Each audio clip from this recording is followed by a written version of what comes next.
today, the first 5 minutes. I would have definitely reminded you today. I actually reminded you yesterday, but I thought it was you. I was like, yeah, I don't want to do that again though. So let's do IntelliJ, that open.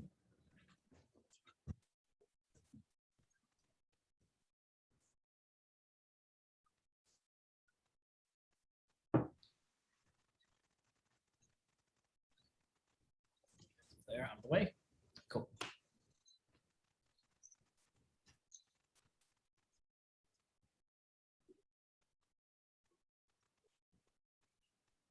So I'm actually very curious here. I would like to have somebody, just to save us some time on this. Where was it? What am I to do?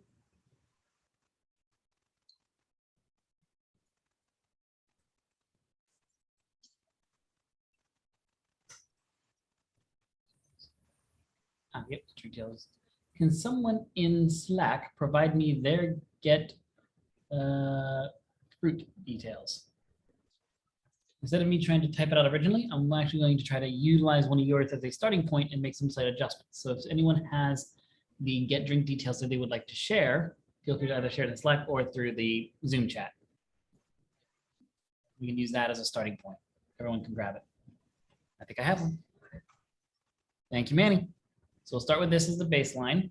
We'll see if we need to, change anything, but I don't think we will.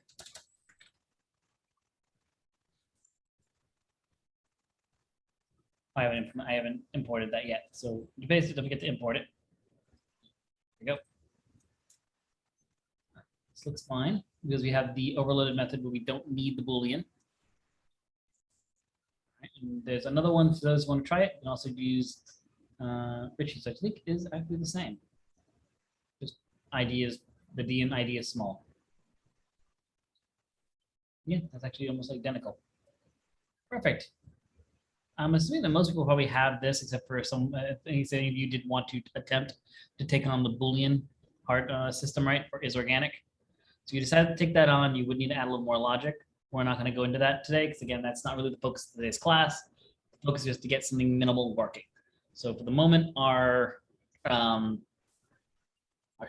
console or the interface we have right now isn't able to handle organic fruits right now. So we have our store can't do an organics, we'll say, but our system is ready to do organics. When we're ready to, we'll just update the UI once we start buying organics. So right now, Felicia's fruit stand or Felicia's, I guess, marketplace is not organic friendly yet, but we're working in finding our supplier. I actually was working with that. So would you say it's a good idea to get the Boolean, do a get Boolean, kind of like what you did get int and get string? I probably would build that method, and that way I can do the checks for it. The main thing, of course, would be making sure we do it similar to how we did before. So exactly, like those, like get int and get string. The thing is just to check to make sure that we got something legit. Now, there's a couple ways you can do this. One, you can just do the parse boolean.parse boolean, and how that one works is that the person must enter true as the word true.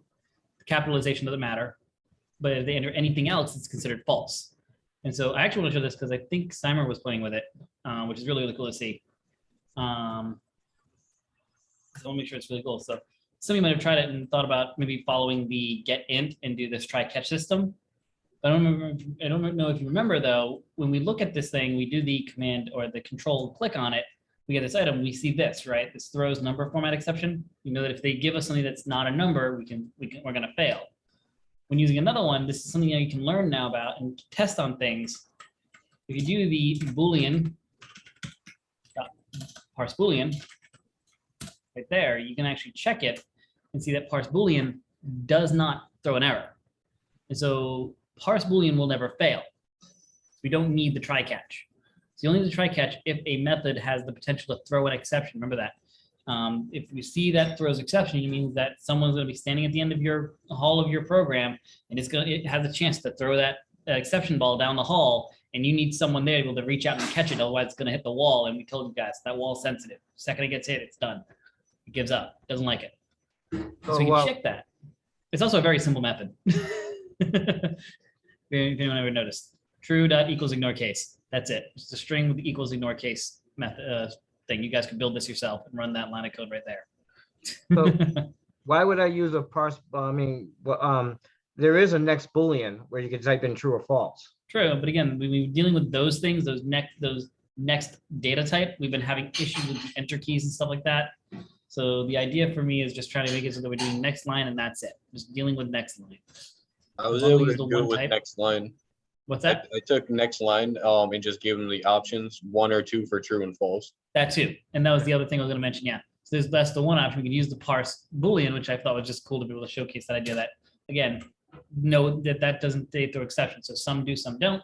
Being aware of that and reading through is key for a developer, being able to understand how methods work. And the other way we can do it, of course, is allow for other options, because how many of you guys say true for yes or no when you're actually typing out a program? Right? You either type true, we might type true, maybe false, we do T or F, Y or N, yes or no, right? Those are kind of the items we'll do. And so in that case, you could do an array of strings of like truthy values, what you consider to be yes values. And so you take all those and then you check to see if what they gave you was a yes value. Otherwise, you accept it as a no value. So those are other options. So there's a bunch of ways you can handle it, and that could be fun. And again, feel free that if you have nothing, if you're thinking like, what can I code today? That's an exercise. That's a nice practice to get it.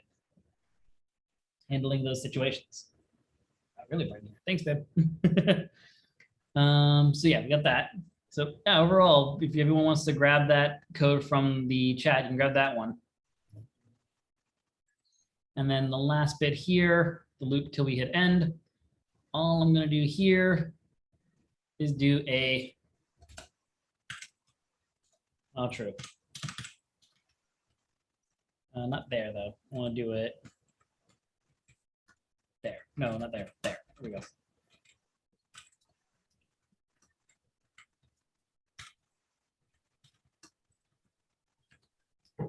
Because we know that the handle menu selection, once we enter 5, will hit the exit. So we don't need to return anywhere else. This will repeat until we get that 5 entered, and that'll exit the program. So we don't need any sort of conditional in here. The handle menu selection has a way to exit the program for us. We have a guaranteed way of getting to an exit, right? So that's actually all you really needed. If anyone has a interesting way of doing it, feel free to let me know. But why is this? What's their new shortcut that they're going to give me now? Doesn't need to. I have that here. My else statement cannot complete without throwing an exception. No, that's not true. How about a one-liner? One-liner? I don't think I can. I would love to see that. Hold on a second. Yeah, if I do the 5, exit the program. We're good. No issue. Otherwise, let's list the products available. Somewhere, I think.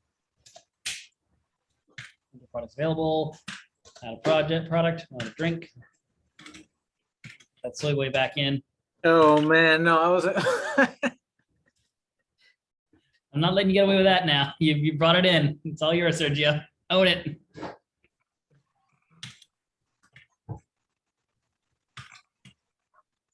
There's our soy. I feel like the worst part is that it's a drink. It's a Like, drink. Well, I think it all started with that whole drink Soylent. Soylent Green. When they first came out with soy bay, that drink was like all the rage at the moment when they first came out. Hell, I actually liked that drink for a while. So I think that was the big drink that everyone was drinking. So that's where it came from, I believe. Soylent Green are people.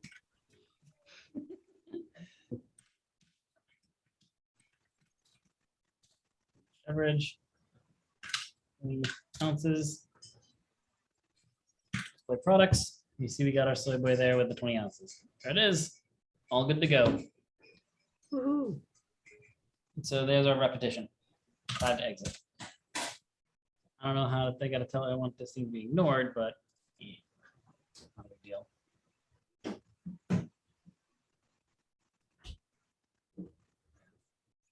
How about having start return a Boolean and put it in your main?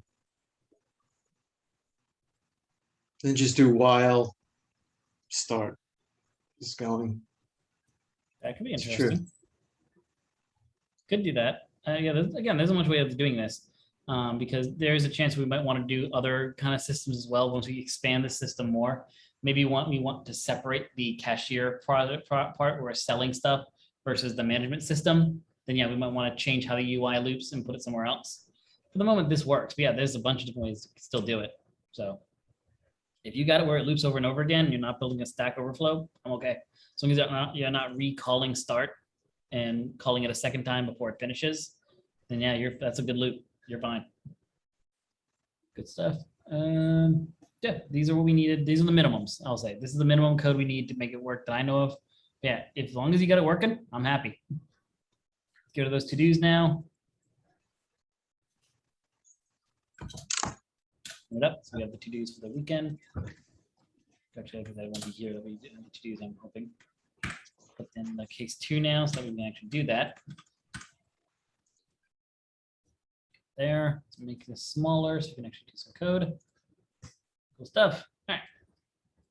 I think that's all the methods, if I remember correctly. Yeah, we got the display, we got the throwaway, we got the select, we got everything. So this is all of our stuff that we need.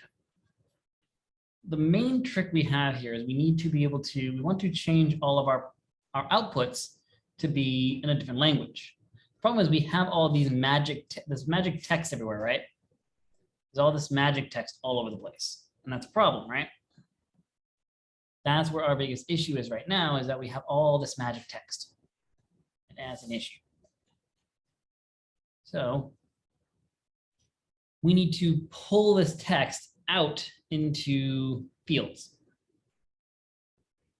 and start making them into variables. All static variables.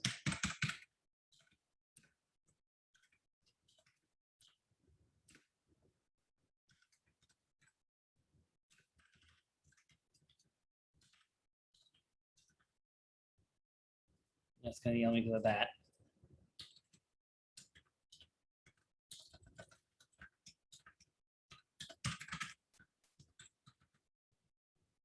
Not allowed. String. Oh, thank you.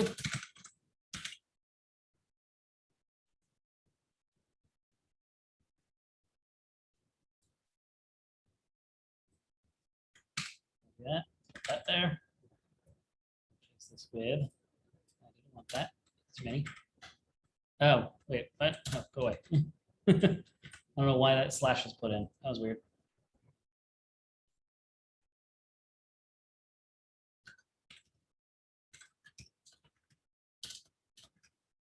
God dang it. I'm in trouble.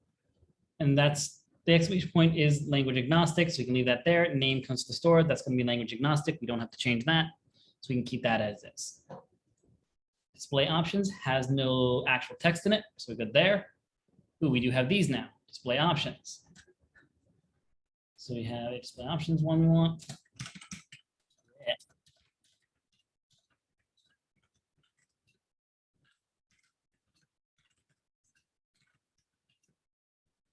What do we want to call this one?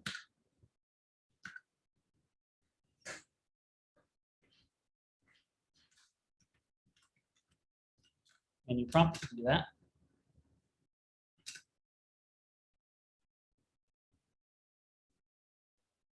That, we'll call it, cut it and do menu prompt. PROMPT. That totally looked off to me, and then for some reason I couldn't figure out why. I was like, what's wrong with it? My brain wouldn't let me know what I did wrong. Thank you. We sure? Oh, right, it's 2 words, so underscore. That's what it wants. Menu prompt is 2 words. There we go. Next up.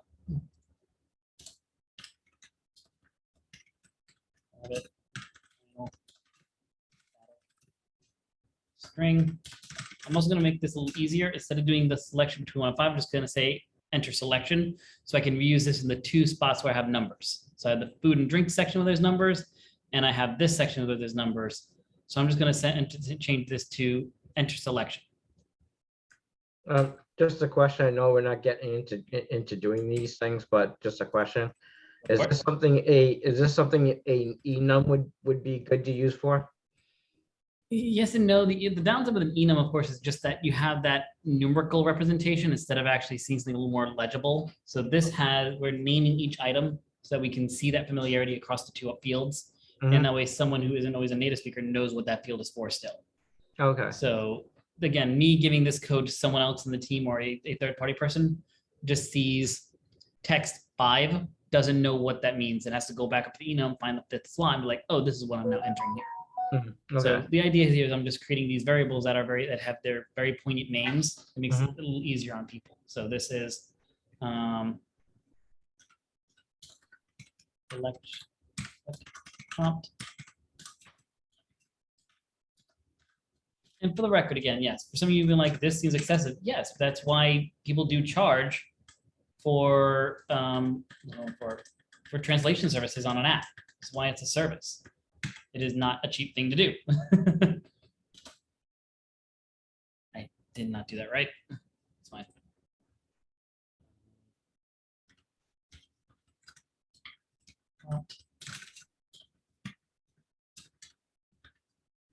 Selection.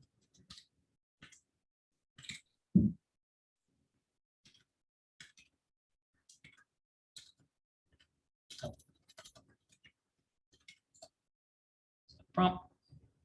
Go in a little more. I guess we could do an array of error messages if we wanted to and have those be code numbers. So that's where I could see the error messages maybe being more of a need for that area. Again, I'm not too fond of enums. I just really don't care for them. They don't seem to really give me any benefit versus an array. But again, that's just my personal preference. So, could do that instead. So private, and that way we can have, again, error codes now. So private final static string. I mean, I guess it depends on like the size of the project, like how much clutter your code is by adding like all these other things in like this. Yeah.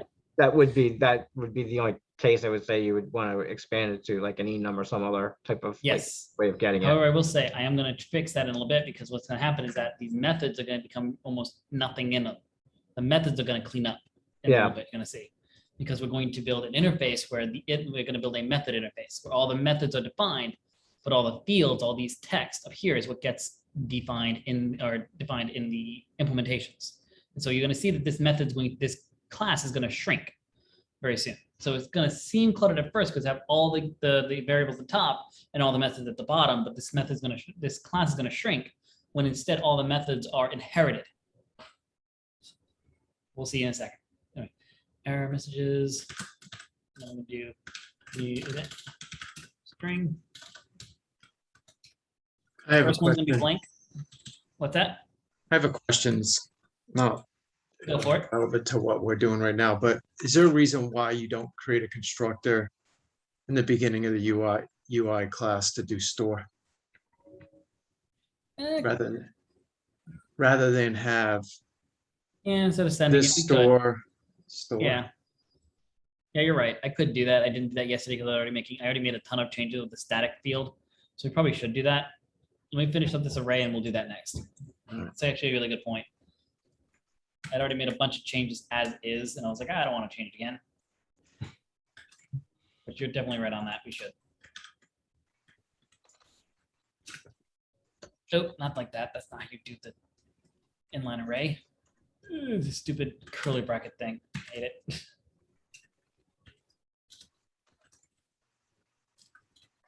And so the common thing, by the way, with error codes is that 0 means no error. So if you ever do an error code 0, error code 0 should actually be not an error. As a common rule of thumb, again, not a law, but a common rule of thumb is that error message 0 is not actually a message. Error message 0 is okay. Anything else other than 0 should be the actual problem. That's why my first slot in my error message string is okay. Message 1. But now my point here though is also to showcase why this is why it's a little more, why I don't like to use the enums for the others. So I actually did like the idea of using it one time, showing this idea of an array or a collection of text.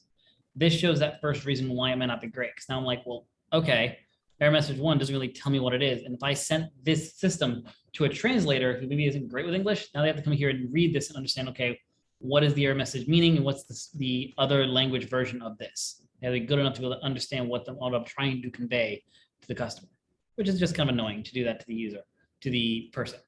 Instead, they can just read, oh, this is the new menu prompt. This is the select prompt. Okay, I'm going to go enter text for that. I don't even need to go back and look and see what the original text was for that. I can just come up with my version of it, an original from scratch version of it. We got that. It's all good. Let's go down a bit more. Let's see if we got anything else. Must enter something. So we can actually do this as another error message because this is another error message. So we'll cut that and do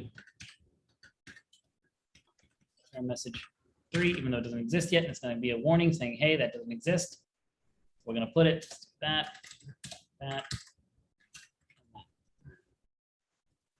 I'll put that semicolon in there. So far, so good. Another one here, but this says invalid number again. We already technically have that one, don't we? We already have an error message for invalid number, right?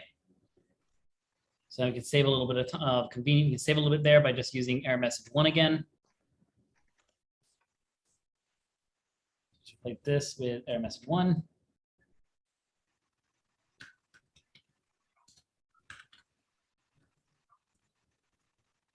All right, we've got add product. What kind of product? All right. Product prompt, and then this is the same prompt we had before, select prompt. We'll do that one first, switch this one over first. Select prompt. Let's grab this text and we'll replace that with prompt. Build that one now. I'll put that above the error messages.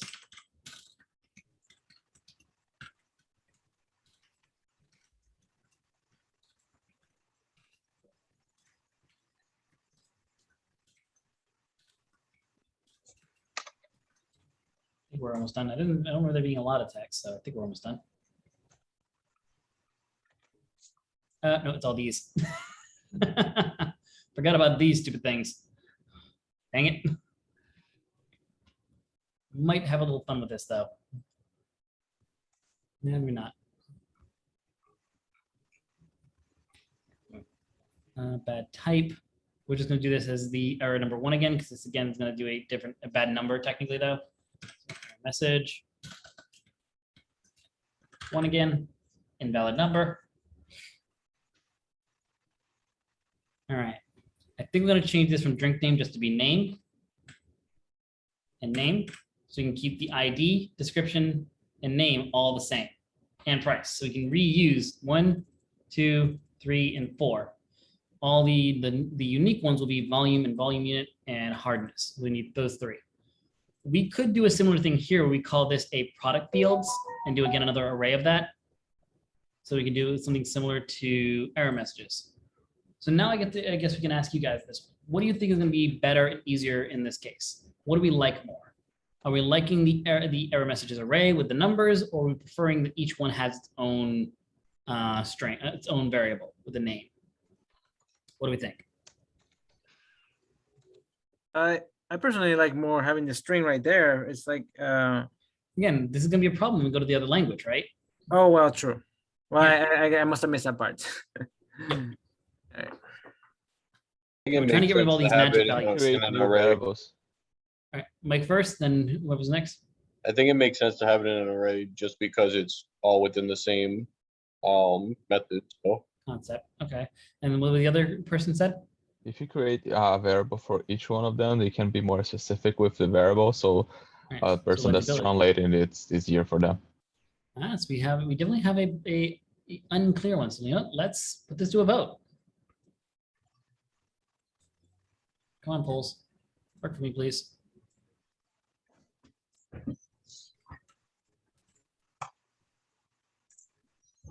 Polls, please. Come on.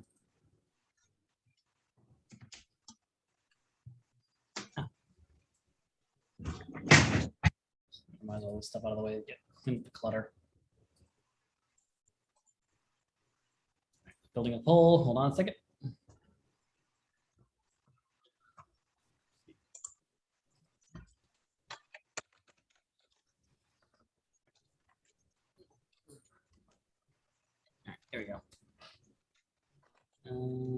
No question. It's gonna be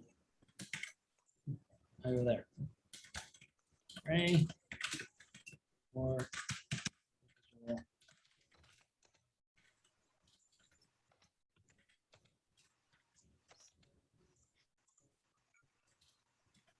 okay. Product here, by the way.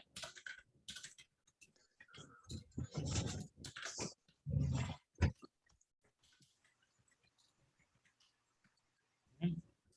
And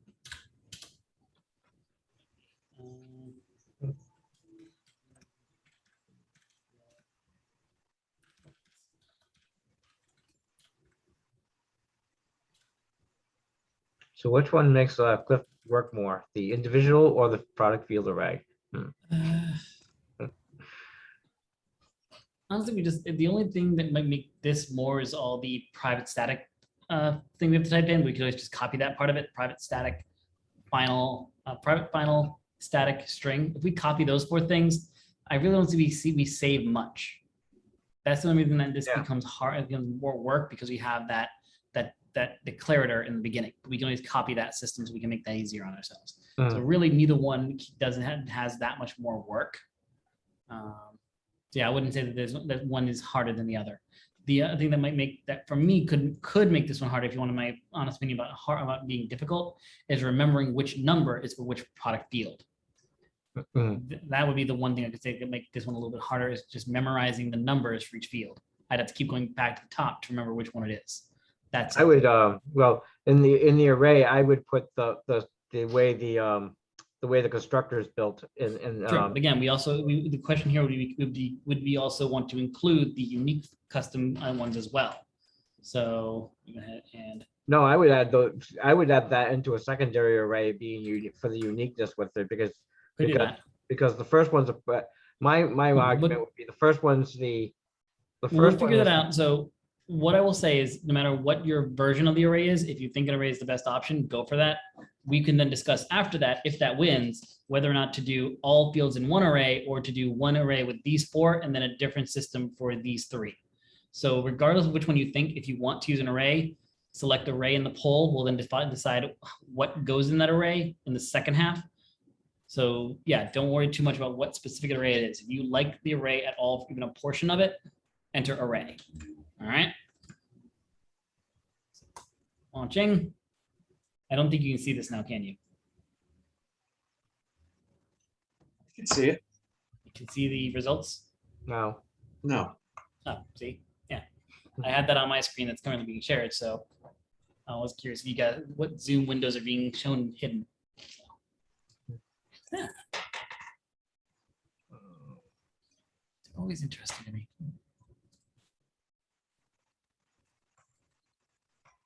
We'll have to wait for one. Elaine stepped away, it looks like. Are you gonna vote? Sergio stepped away. 1, 2, 3, 4, 5, 6, 7, 8, 9, 10, 11. At least 11, so 13, 14, yeah. Elaine, I don't know if you realize you're muted. Yeah, you're muted, so I can't hear you.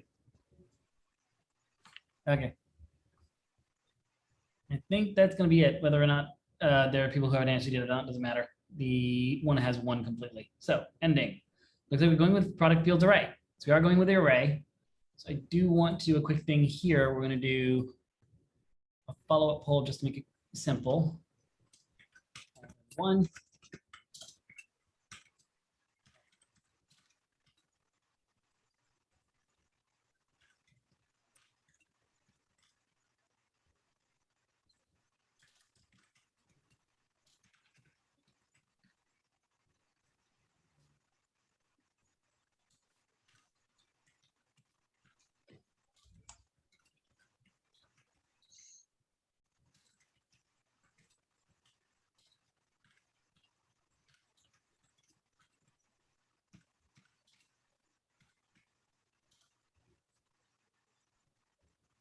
Okay. Follow-up poll. Again, I'll share the results. I just realized I didn't hit the share button. So you can see here we had the product fields array did win 9 to 12, 3 to 12. And so there's a quick follow-up array poll we'll do quick. just whether or not we're going to do an all-in-one array or a product field only is in the array and the children are on their own. Either individuals or in their own arrays, probably individuals because only like 1, 2, and 3. Like one that has like one unique and one that has 2 unique. Well, that was I think a landslide. Yep, that was a landslide. Whoever hit the one, I'm sorry about that. No, that did not have any sort of option. You don't have to share if you're the one who hit the all-in-one. You don't have to out yourself. Jim. I didn't. No, Jim was literally arguing for this one. I know. But he hit the wrong button. Okay. Actually, I did the individual strings for the first one. Oh, Jesus. You confuse me sometimes, but it's fun. All right, let's do this then. That's how you really check out a psych test. You answer one in one direction, and then the second question you answer in another direction. So they never know what direction you're actually going. That sounds psychotic. That's exactly what happens. There you go. All right. Final static string. All right. Product.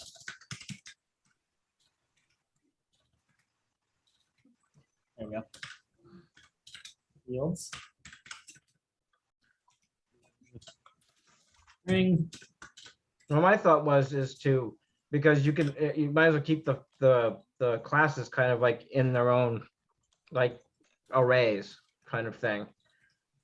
Because if you decide to get rid of fruit, you can always just get rid of the uniqueness to the class. Yeah. And then you always have, because the product fields, if you always make your products, you're always going to have these fields. These things are not going to change. Yep. But unless you Very add them or subtract them. And again, this was one of the ones that really either way has its pros and cons. The convenience of this is that they are all together, and if they go in order, you can kind of match them up with the way they are in the lie down. I'm just going to go down 0, 1, 2, 3, 4. So it's my argument of trying to memorize the numbers was kind of it was a red herring, to be a little honest. Sorry to be a little mean with you guys, but that argument that trying to memorize the numbers was a misleading statement, and it was also there only if you guys decided to do the all-in-one. That's where the numbers would be the problem. If you did an all-in-one where all the product fields for all different unique types were going to be in the one, where you're going to include the volume unit, and hardness in the same array, that's where we would start running into an annoyance, because now we have to try to keep track of which one's where, and where does this one start, where does this one end. By putting them separate, you've eliminated that issue, because now we're just going to go 0, 1, 2, 3. 4, yeah, 0, 1, 2, 3, and then 0 to however many unique items are in the child class. By doing arrays, we can easily add more prompts or more fields to these subclasses as we make these subclasses more complex. And we simply just need to add it here, and then add another get item to the bottom side. So it's actually not that difficult. And so personally, after enough discussion, I'd probably lean towards this way anyway as well. Not guaranteed, but I probably would still eventually lean towards this in the long run, just to kind of make it more scalable. But again, I would say, if we were discussing the team, the readability of the individual array, variables is nice. So it's one of those things where I wouldn't care either way for the company, whatever way we ended up doing as a team. So I'd probably put it up for the floor vote in my company as well, and be like, here are the 2 options. What do you guys think? Put up the item. I would put my vote in. I honestly was actually leaning more towards the array myself, but I really wouldn't have cared, because both have their benefits. ID and description.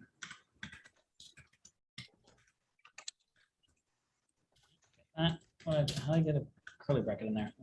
Right, with that. There we go. So now we're just going to take a little bit of a convenience for ourselves. We're going to do this, and now we're going to do, instead of product, we're going to do drink. I got a double P there for some reason. So I'm going to do volume.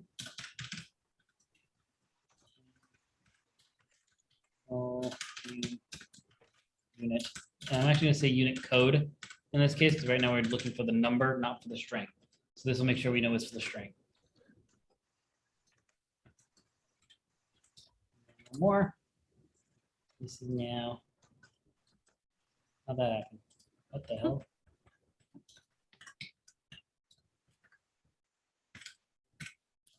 This might be the last. That was a U? No, I got it right. Okay. I think you want to do Okay. fruit there. Oh, yeah, I do. This one should be fruit. But isn't No, that's fruit drink. just That a is drink. single- Yeah. Isn't fruit just a single, The way I did it, yes. But for those of you who did add the booleans, you might want to be able to do that as well. So you might want to add the boolean for it. And we can add it here. We're just not using it yet. So we can do both of them, do hardness and is organic. But yeah, we don't print that right now. So it's fine. Or at least we have it ready.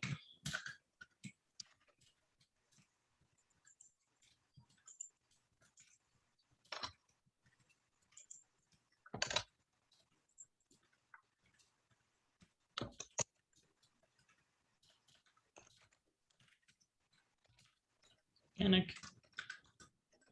There we go. So I'm going to go down here, all the way down. And now again, we're going to actually make this fairly simple. It's just going to be, first one is product, prompt 0.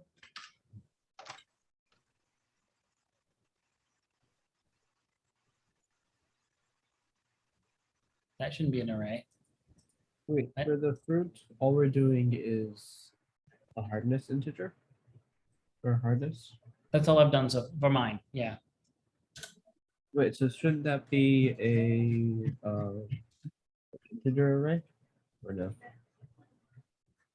What do you mean? For the hardness. It's just a single Oh wait, number. oh, never mind. Sorry. I'm confused. Array type expected on string. Did you not know?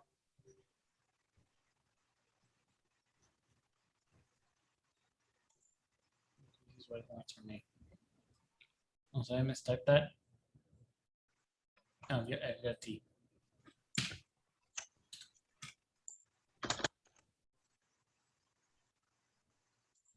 Oh, did I do product prompt? Oh, I did. That's what I did. Product fields. My bad. Fields. 1. And that's where this, like I said, is a little easier. Why it's not a big deal. It's just 0, 1, 2, 3. Right in order.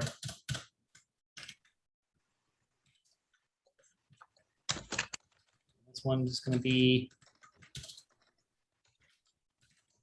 string fields 0.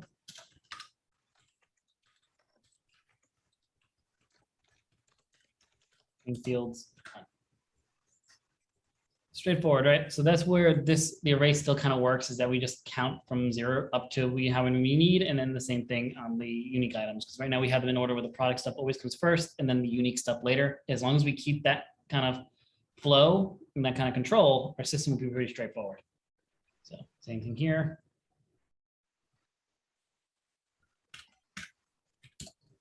Field 0. No, yeah.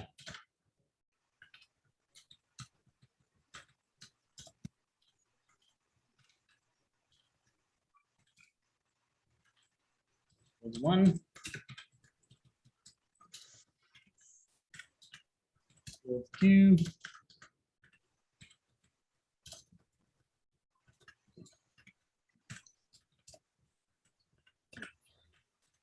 Like I said before, yeah, we have both listed. Currently, I'm only, in my fruit details, I only use the hardness version. I didn't use the Boolean for is organic, so we're just going to do the 1.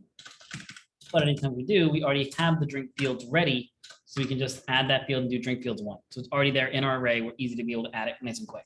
It should be fruit fields, shouldn't it? Dang it, yes, you should. Thank you.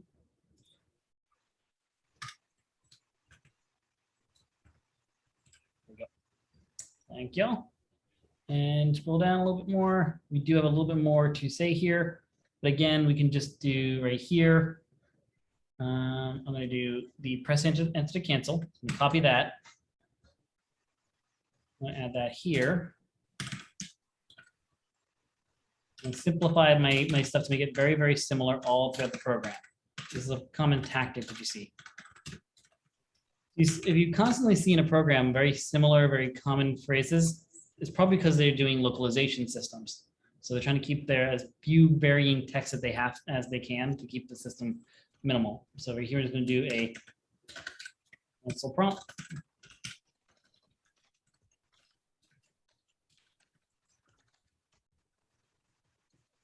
Go back down here quick. We're just going to do a quick thing here. We're going to do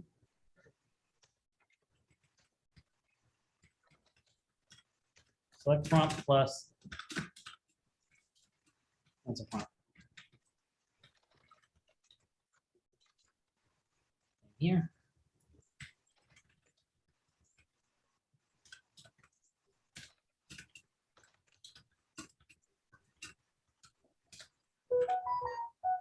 Sound good? Yeah, a quick thing. I'm gonna end up watching the video anyway, just gonna miss a figured. good chunk in there. But basically, just to get the gist of it, what you're doing right now is just every string you're just putting in assigning Yep. putting in a Yeah, field. removing all the static key strings. Yep. All Okay, of our magic strings. and then assigning them to a field or variable. putting them in an array Yeah, that you can recall later. Okay, Got it. all right, Last sounds good. one. Not found.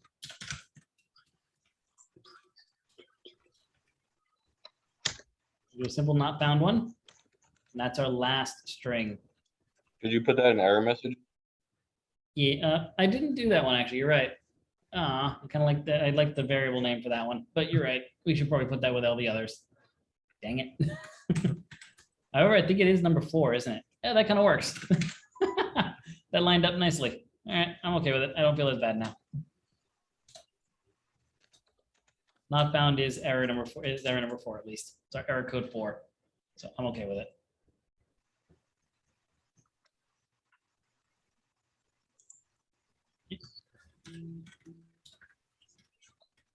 Come on, caps lock. There you go.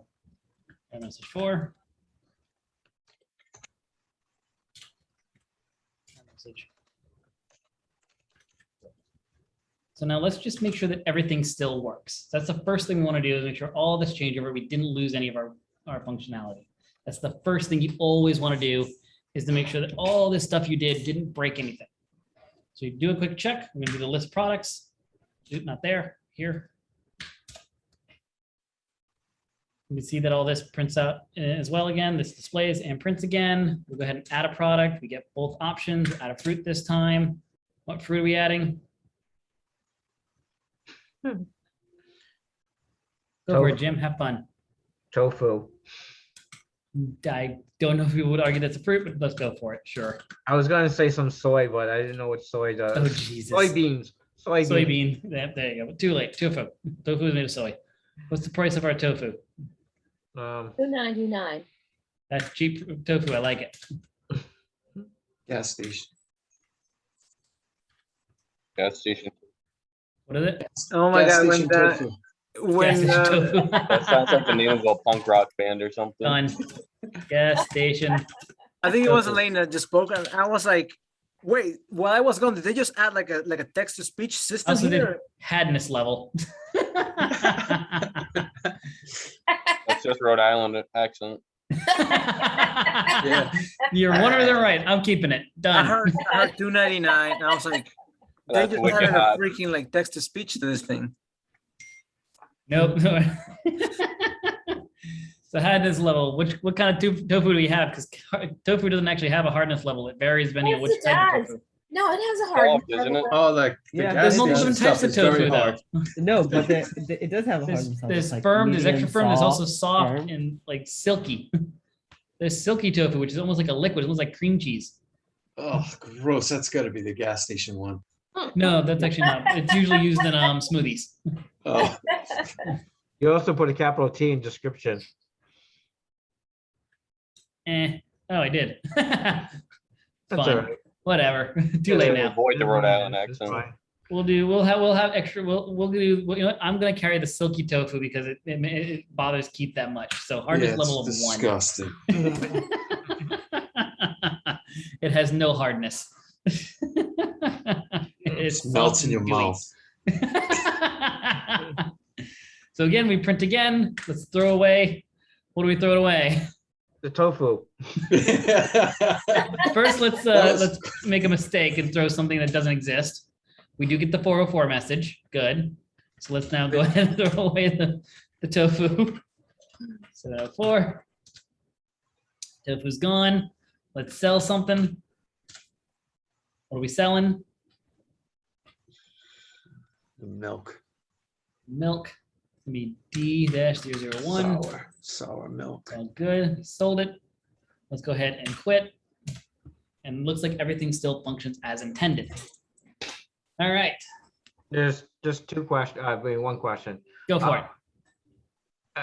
I mean, I realize you're going through and change the text, but the menu and the sub menus are not changed, but that would be, I mean, that'd be extra work.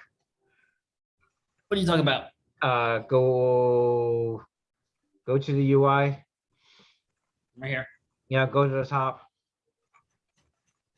Changing line 13 and changing line 20 Why?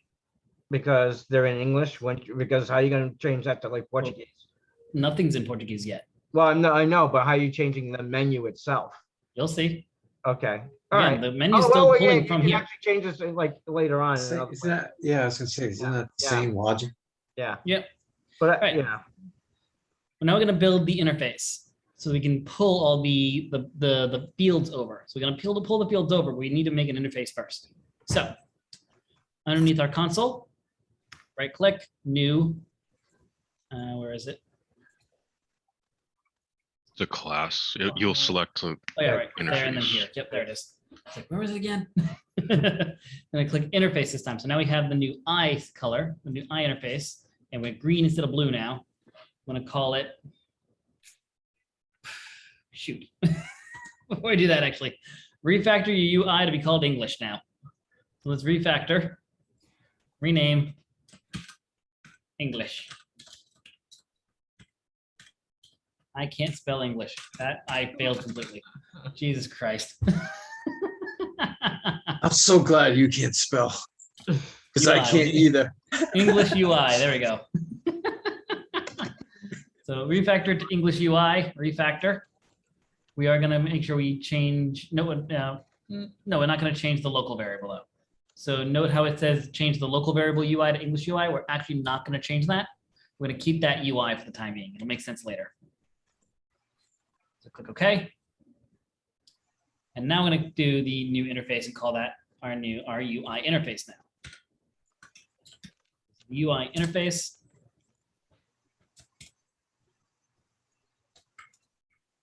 All right.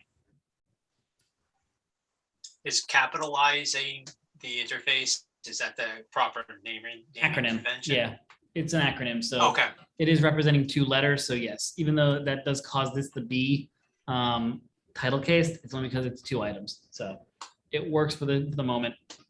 if it was a single word, would it Yeah. still be title cased or would Exactly, it yep. just be?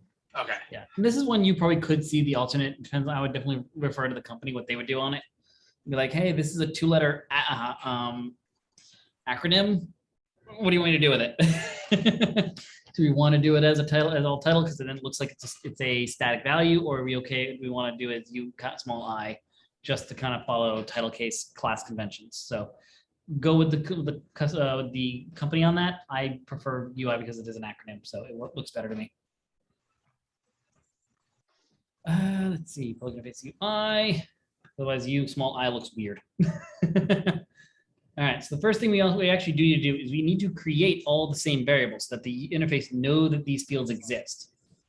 So we're gonna take these right here and copy these and bring them right over, just like that. We're also not gonna make them private anymore. These are going to be a minimum protected. You cannot have private items in an interface because the interface doesn't own anything. That's one of the first differences you'll have between an abstract class and a user interface. The user interface cannot own anything. It cannot be privatized on anything. It must be public because the goal here is that anything in it should be accessible. Anything private, you do not need to put in the interface. That's within to be aware of. That could cause some issues with some of our fields, some of our methods that we didn't make private. We might turn those fields to be public now. Did I actually make any private fields? I thought I did. Yeah, we might turn them public instead. Or at least protected. You, oh wait, I thought you could have a protected interface, couldn't you? No, apparently not. All right, never mind. Things public. I thought you could have a protected. Oh wait, what? Wait, that's right. You don't declare them. Right. Sorry, you don't give them any access modifiers. Right. The class gives the access modifier. Right. I'm being dumb. Right. Might not be initialized. That's fine. It's okay. Doesn't need to be at the moment because we're going to initialize it here later on. So that. Right. Yes. Good. Okay.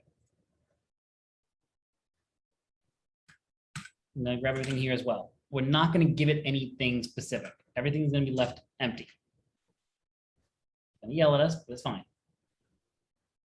I'm not used to it yelling so much because nothing's implementing it yet, nothing's using it yet. So if we were to actually define, so the reason why it's yelling at us right now is because nothing implements this interface yet.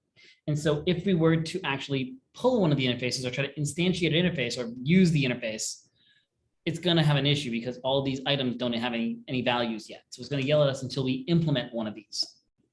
So don't worry so much about it yet. Just be aware that that's going to show up in the first time you work on this. So that. Why did I get rid of the semicolon? God dang it. The main reason we do this because we want to make sure that the methods know that these variables are going to exist. That whatever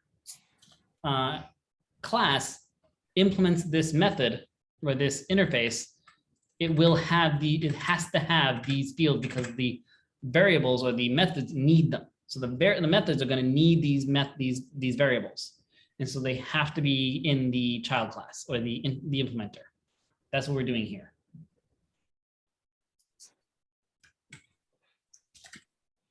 I don't know if I may do a better example next time because I didn't realize how much effort this is going to take. It's like, oh, we'll do language. That's going to be an easy one. I underestimated the amount of effort.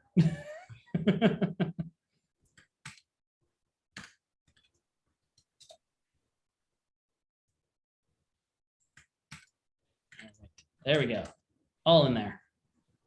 And then we're actually just going to take everything from here, all of the methods.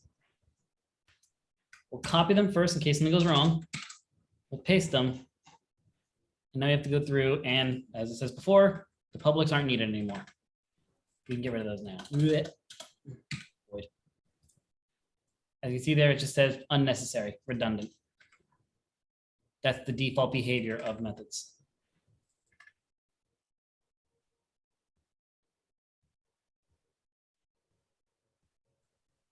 Wait, what?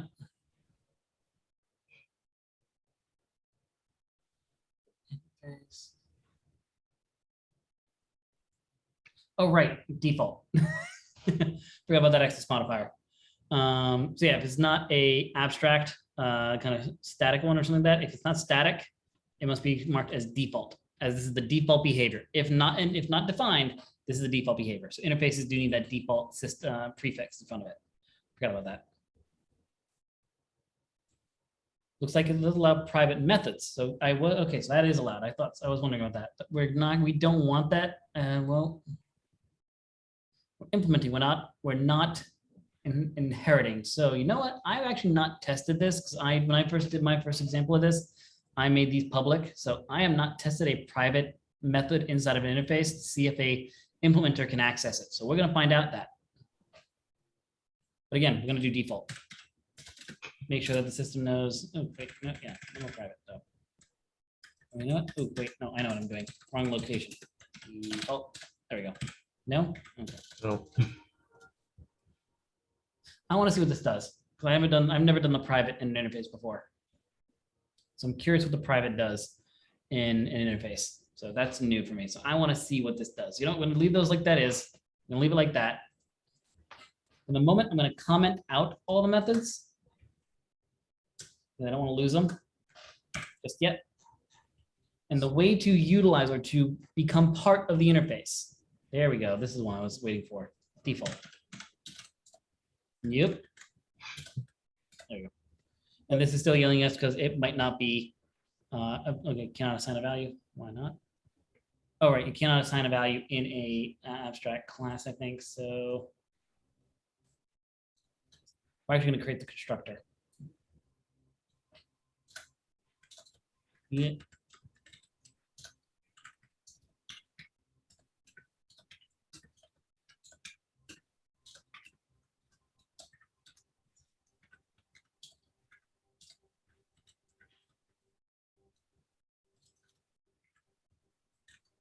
I think you have to do that in the child class.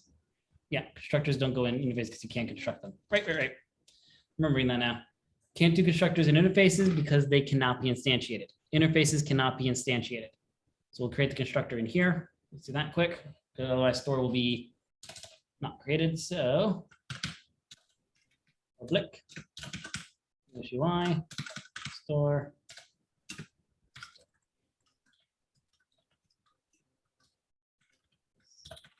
Store.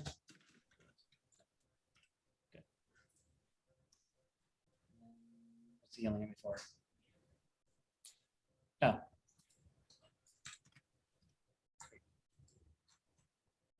Last but not least, in order to make a class implement a interface, we're going to use exactly that word. Implements UI.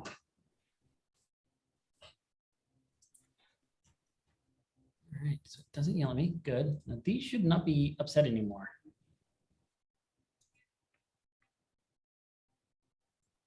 We could always set them to a static, a default variable though. Because it's going to be redefined over here. So yeah, we probably should do that just to make it happy so that there's something there. Oh, it's going to keep yelling at us and it won't let us run the program. Fine.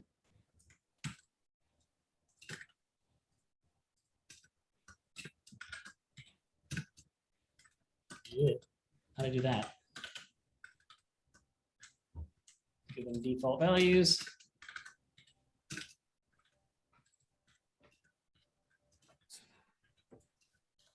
I'm worried that this might actually make them unchangeable because they're static. We'll find out.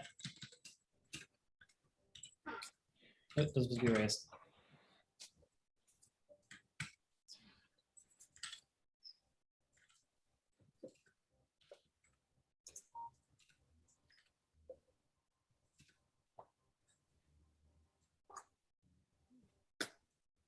Good. Problem. All right, okay, we don't need to store anymore. Yep. Rid of that. Over here. So it's not yelling at me for any of the private methods. It now seems okay. Why are you upset though? All right, because I might not have a store.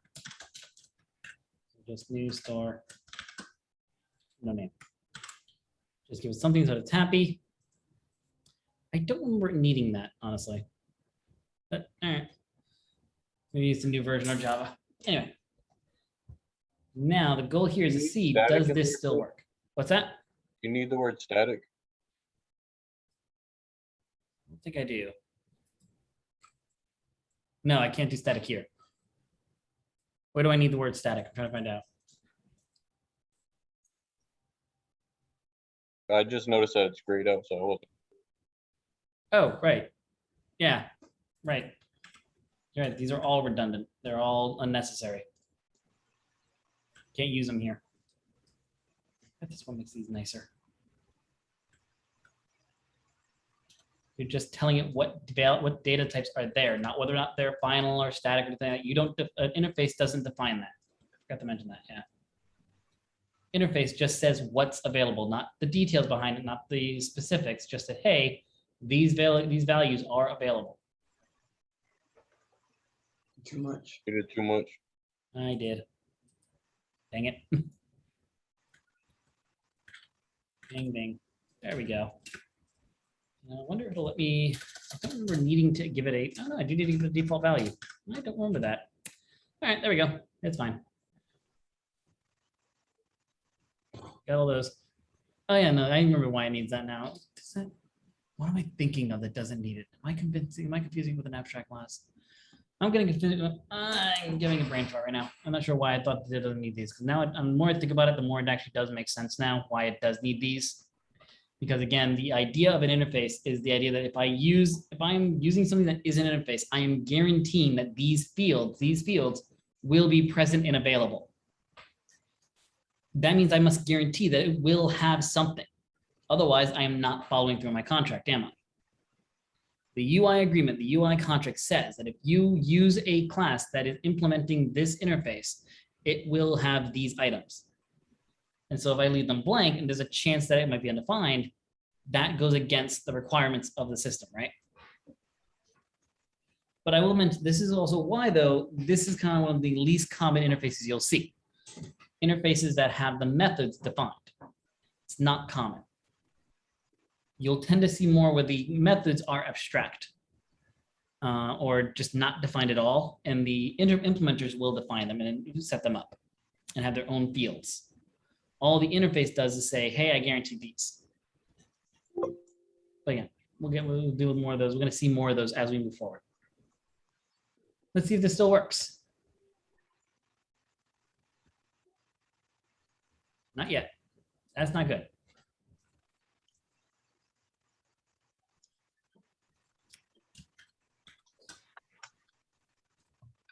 I think you need to put a store in there, no? I thought I did right here.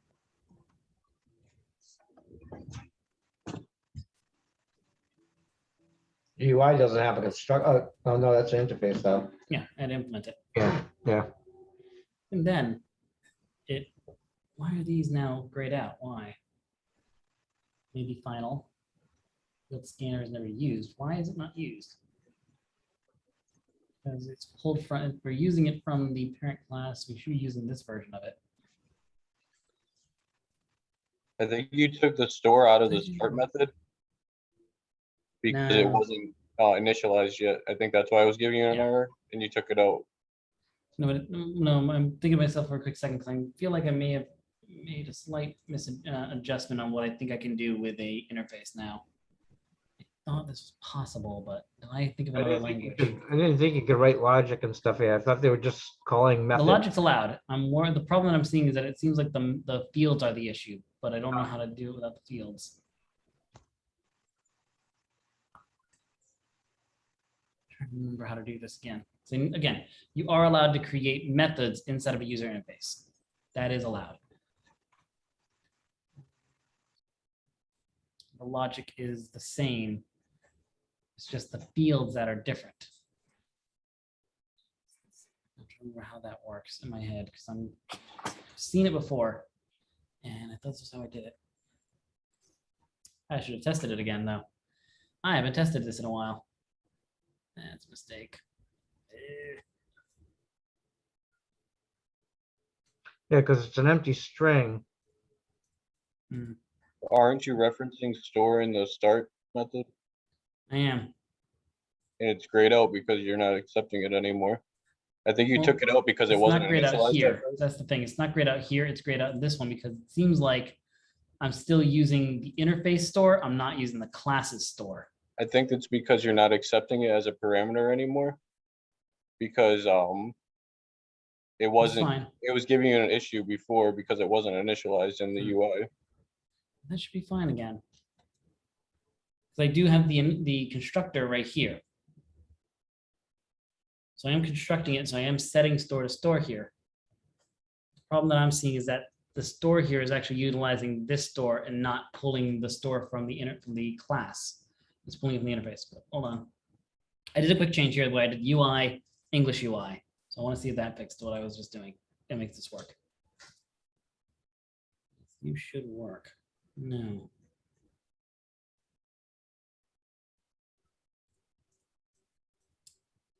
Dang it. Tested another version. Didn't test this one. I did something with the car system and Because if you gave it, if on line 19 in your main there, if you gave it store as an argument, wouldn't that reference the English UI store? that's what I'm trying to figure out. What am I trying to do? What are you recommending? I'm recommending changing start so that it accept the store as an argument. Can't do that. Won't let me. And again, I it's not thought gonna it was fix giving an issue before.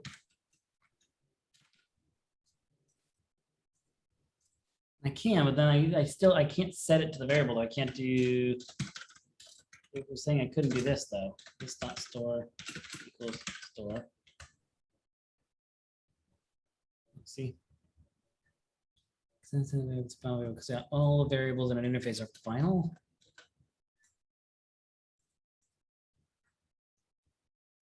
If I do that, it's not going to let me use store because store doesn't exist, I think.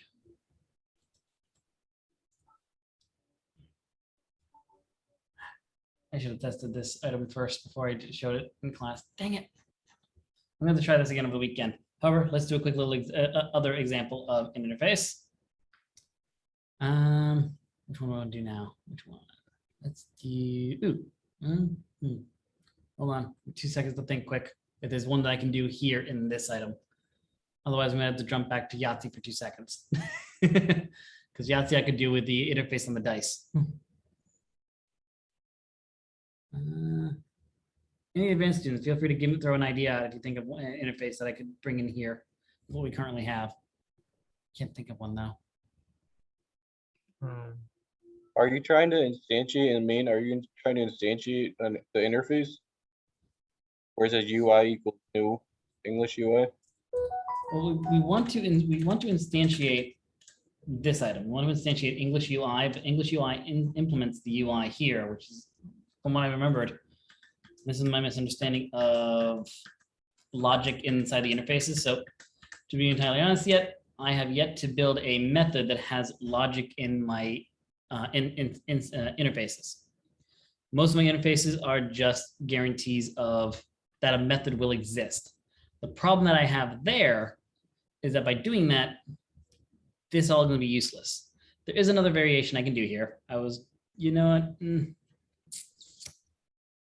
I think I have an idea. You know what? Yeah, I think I have an idea. I'm going to change it a bit. Yeah. Try to follow along. Our class, interface, thing.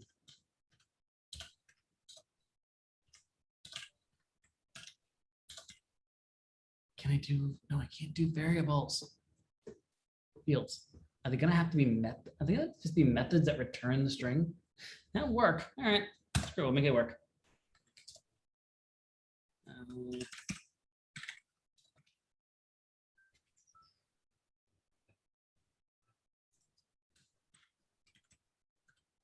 Public, whoops. Public. Well, you shouldn't use any of those for an interface, right? What do you mean? What? The access modifier. Yeah. Don't Well, you not need it? methods you can. Okay. Yeah. So doing methods now. And so all these methods are going to do is it's going to return the value of the field. So we're turning all of our fields into methods that return the result now. So it'll be a little different, but it will do the job. That's exactly what I was thinking. And now we're just going to do composition in the UI class. So you are going to change English UI back to UI. This interface is going to go away. That's why I kept the items here. But dang, why does Java not let me do it the way I wanted to do it? That's annoying. Oh well, I can fix it. It's fine. A little annoyed that Java wouldn't let me do it my way, but I can make it. I can work around it.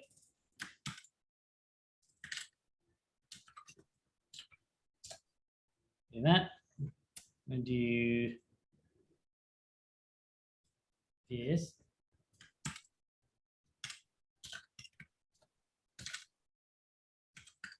All right, I copy that. I think that whether or not typing or copying is faster.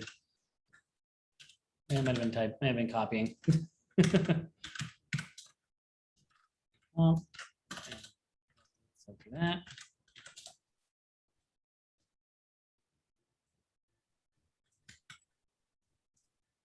Well, it looks like you don't need the public inside of here either. All right, that's fine. Cool. That's actually gonna make our life a little easier. Select them up.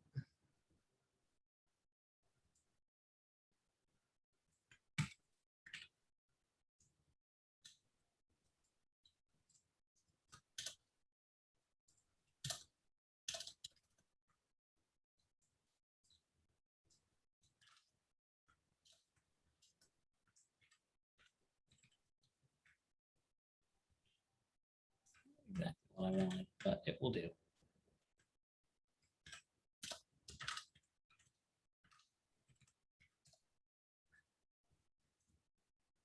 Also, in this case, our error messages could actually take the index we wanted here instead of actually needing to return and then get the index. We could actually return the individual item this way. And so we could actually just do, well, this one we do need the whole thing. Error messages, we only need one. So we could refactor these a bit. We're just gonna leave them the way they are at the moment, but we could actually refactor these later. Let's just get it working first. I'm gonna have to test the way I was doing that. I feel like I should be able to do that way. I feel like I did, but maybe I'm losing my mind. Maybe was that old C# interfaces? I hope not.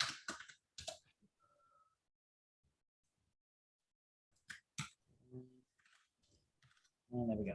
Okay. That's our interface. We're just saying that the interface will have these items. So now let's go ahead and switch everything. Let's get rid of this thing. We're going to delete this one. We didn't delete any of the methods in our English UI class. They're all here commented out. So let's bring them all back in. Let's bring them all back. So do that. Bring them back. Get rid of this implement item. Do that. All right. Well, we're going to delete UI. Delete. Okay. All right. Hold on. New usage. Here, we're going to switch this back to UI for the second. Now we can delete this one. I can delete it safely. All good. Nice. Oh, something. There we go. Filled. Nope. Oh. Down.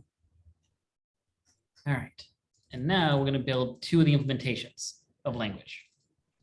So new Java class, class English.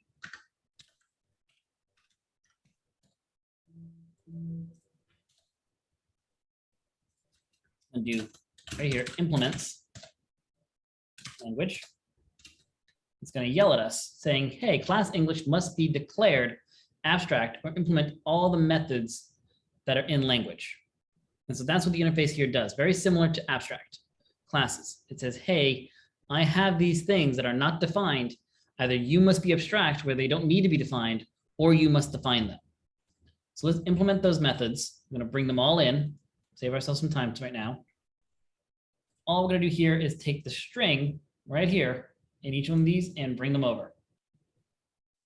So take all this. Let me do the semicolon too. Copy. And paste. Where are the semicolons? There we go. So I don't need the semicolon. Cool. Same thing here. Let's do string array, curly bracket. String array right here. Paste. Add the string.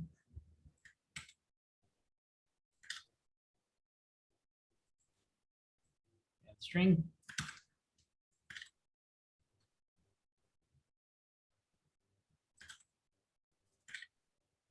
I think you'll get a better idea of how the interface works with a blackjack, by the way. Still think that's a better example. It's a good start though. That thing here. Estimate the amount of copy pasting. I can see why people don't like to do localizations of their apps anymore. Well, I never had to do a translation in the app I built.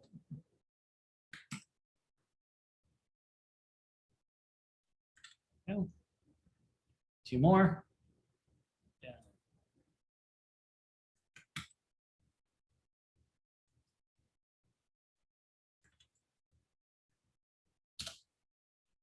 Oh, Keith had to jump out. Oh yeah, the recording's here, so you'll have it when it's all done. Go. There, and he's back. He's been having some issues. Keeps popping out and popping in. With that, cool. So now that we have that, we're going to change this up a little bit. Sorry. We're now going to use bad composition. internet connection. No worries, I've seen that even dropping out, dropping in. So we have our English one. We're actually going to change our English, our UI. We're going to change it. by the way. Refactor English UI, back to UI. No, yeah, refactor UI, factor, switch that all back.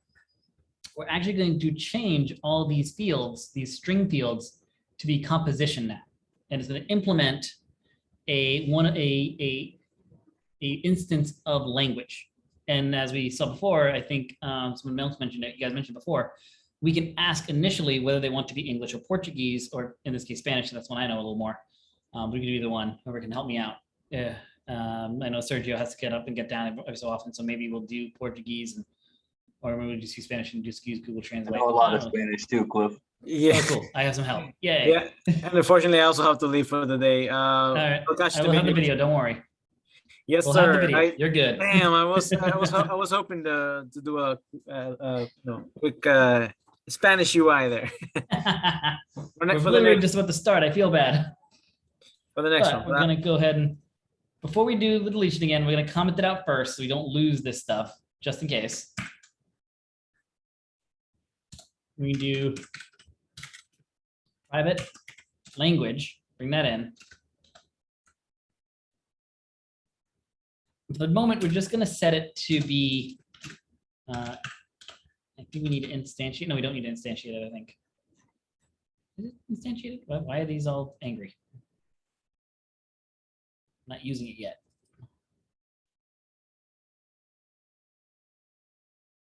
Like problems.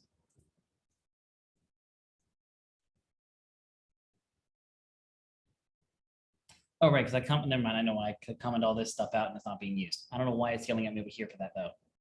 That's a bit weird. Can they not be overridden because they're static? No, that's not it. It's pointing to this item here. I think it's realizing that I probably want to use these. Oh, It's right here, but we're gonna ignore it for the moment. We're just gonna, I don't think we need to instantiate it. So at the moment, no, we do, because we aren't using, we can't instantiate language. Really. Language equals new English. Why is it yelling at me now?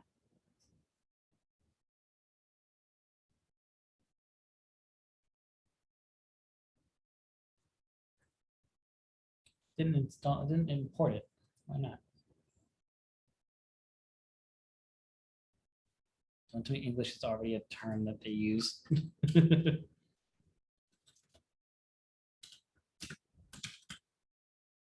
No, there we go. It's mine.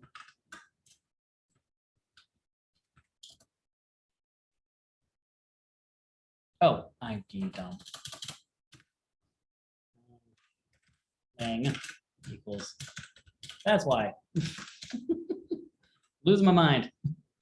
You didn't give it a variable. No one caught that on me. Come on, people, help me out. New language. So language, new English. I'm going to use the English version right now. And now the last little bit of kind of just annoying busy work is we just have to add the lang in front of this. And do the welcome parentheses. Now what? Oh, right, static. Right, these can't be static anymore because these are all going to be instantiated with the lang method now. So we got to remove static from them now if we use the lang item now. So we have changed more methods away from static because now we've added another non-static system. We are no longer static language anymore. So in the past it was okay because our language was static. We're English only. Now our language is dynamic, no longer static. So any methods that need them to be able to switch between English and Spanish, we can't be static anymore because now that method is now dynamic. It is now reliant on the status of the lang field. So this one's not static, so we're good here. So just lang dot see lang dot mignon dot prompt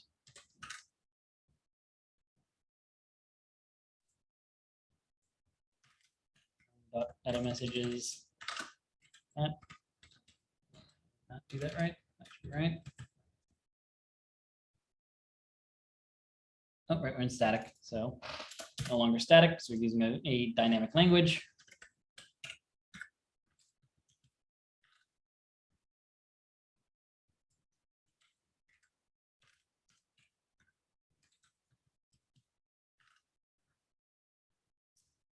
Also, get string is no longer static. So get string, no longer static.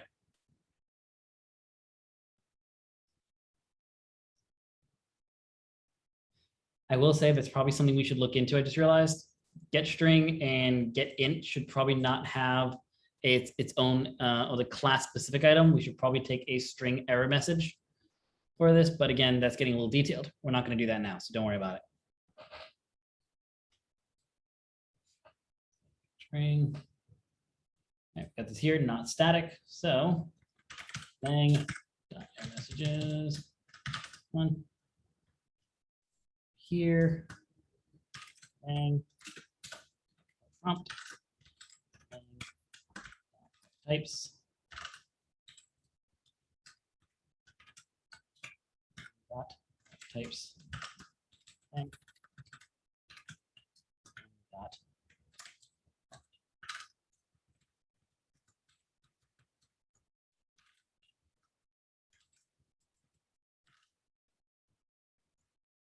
There. Again, this is gonna be the fun one. We're static, so gotta get rid of static now again. So get drink details and fruit details both need to be no longer static.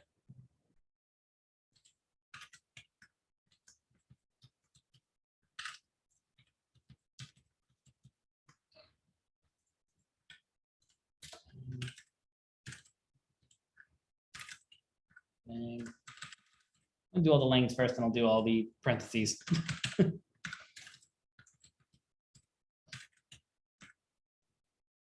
And this is where I meant, like, hey, if we only need one of them, maybe we add to the parameter a index instead of having to do the parentheses and then add an index as well. So this is what I was mentioning there. You could do a refactoring where instead of doing the method, getting the whole array back and then doing the 0 here, we could instead give the product fields a index parameter, and that way we can send the index straight away and just get the one item back. So we could do that for those. We know that product types and menu, we need the whole thing, so we wouldn't do that there. We could do that for menu for like this one and that one. So, all right, one more, right? Or two more, I think. One more, three more. Dot. Dot.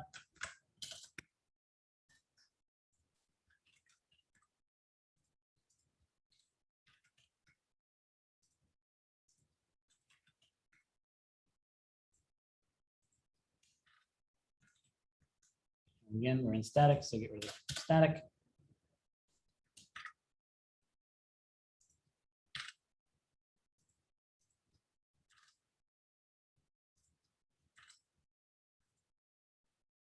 And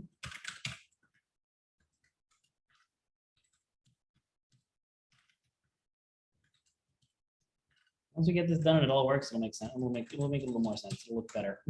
It seems a little excessive, but yeah, maybe not the best.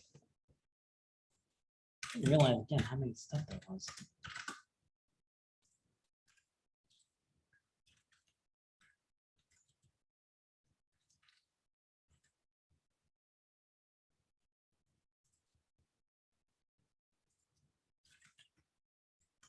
You can see how you can like have all these prompts like that, but also you could put all the prompts in one array.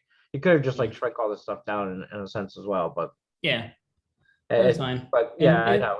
It's in good the to see- longer run, it might have been. It also would have been easier if we had done this before. This is an idea again of trying to take something that was static and didn't have all this dynamicism with different languages, and trying to take something that and trying to convert it to be a multi-language system.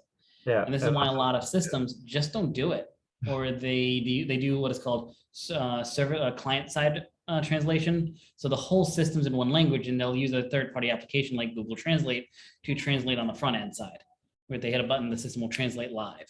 There's a lot of websites that you see that where they have a translate button somewhere, and then it just changes the website, but you usually get bad translations. So this is definitely a more in-depth thing. When I first came up with doing this, I didn't remember having so many strings. So that was a bad mistake on my someone behalf. just lost a job. A translator just lost a job. If Google could do it now, They can kind of. It's still not great. I'm sure anybody here who's translated from one language to another will tell you it's not great. Yeah, no. So let's just see if this now works. All of our fields are blanked out. Yeah. Are you upset about this? What are you upset about? Google Translate looks like, yeah, Alright, looks like a kid talking. Yeah, well, yeah. talking it does, yeah. So we're gonna I change. mean, We're it's gonna pretty make a incredible constructor. though when you Yeah. use the speak to translate.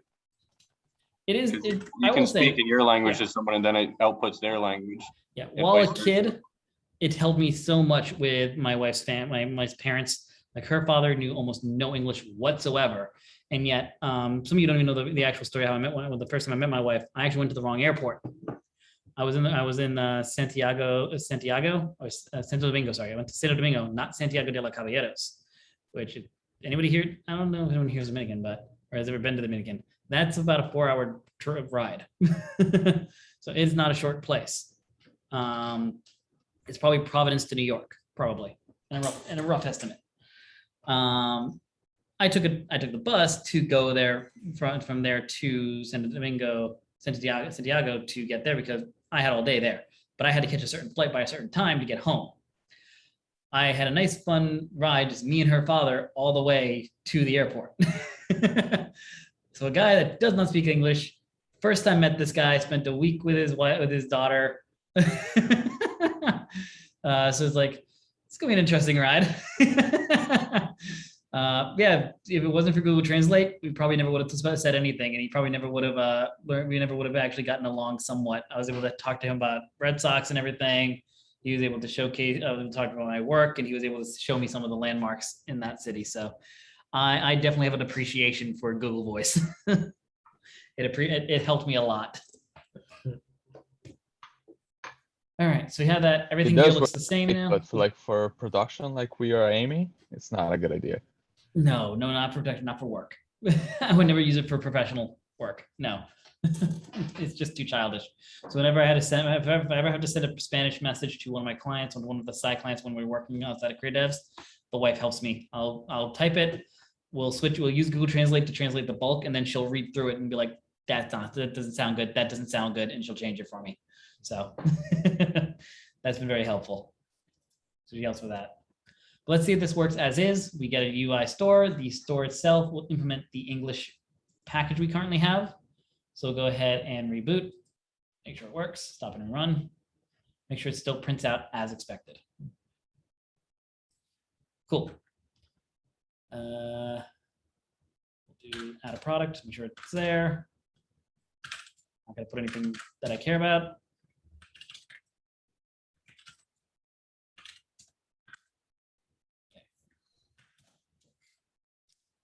And it still seems to work fine.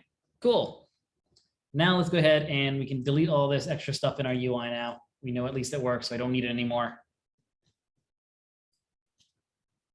Now what I want to do is create our Spanish one. So let's go console, new class, Spanish. We're again say implements language. Going to yell at us that we don't have things implemented. So again, just to keep things faster, because I wasted a lot of time trying that other way of doing it. I'm still annoyed that it didn't work for me. So we're going to use the implement methods trick, bring them all in. So my Spanish helper today, who's going to be, we want to go ahead and change these over. I'm tempted, at least for the long ones here, just to throw them in Google Translate and have you tell me if there's anything obviously wrong. So let's try that as a quick way of trying to get these done. And if there's anything that sounds extremely wrong, you can let me know. If I see anything extremely wrong, I'll also switch too. So I guess if it's really wrong, nobody will know Yeah. anyways. yeah, I don't know why that didn't crap. There we go. Do I'm that. sure Google Something Translate like this. for our purposes is good enough. I'm thinking so. I'm hoping so at least. So we'll do this. We're gonna get rid of that. Do the curly bracket and that. See anything off? You can read those and let me know. Of course, we're gonna have a lot of green here because it's not gonna know that this is normal. This is fine. It's going to be like, you are not doing English at all. It's like, yes, I know that. You go to settings, go to language, you can change to Spanish. But isn't that gonna then turn all this yelling at me? It's just gonna change what it yells at me for. It's gonna be like, this isn't Spanish. It's like, yes, I know. Yeah, I don't know It's if a that's, lose-lose. I don't know if IntelliJ actually has multi-language dictionaries. I don't know. I haven't tested them on that, so not gonna test it now. No. That was the wrong one. Oh, that says to drink. Oh God. It's like traje, I think. Yeah, bebe. That's I think it is That's drink. to What is it? drink. That means to Bebe is drink. right. That's not a drink. A drink is like traje, I think. It's bebida. Bebida, right? Yeah. A drink. Una bebida. Yeah. Bebida. And capital B, please. There you go. Bebida fruta. That sounds right. Yeah. Yeah, I forgot there is to drink. There's not to fruit. I do not believe that is a statement. Bienvenidos, I believe.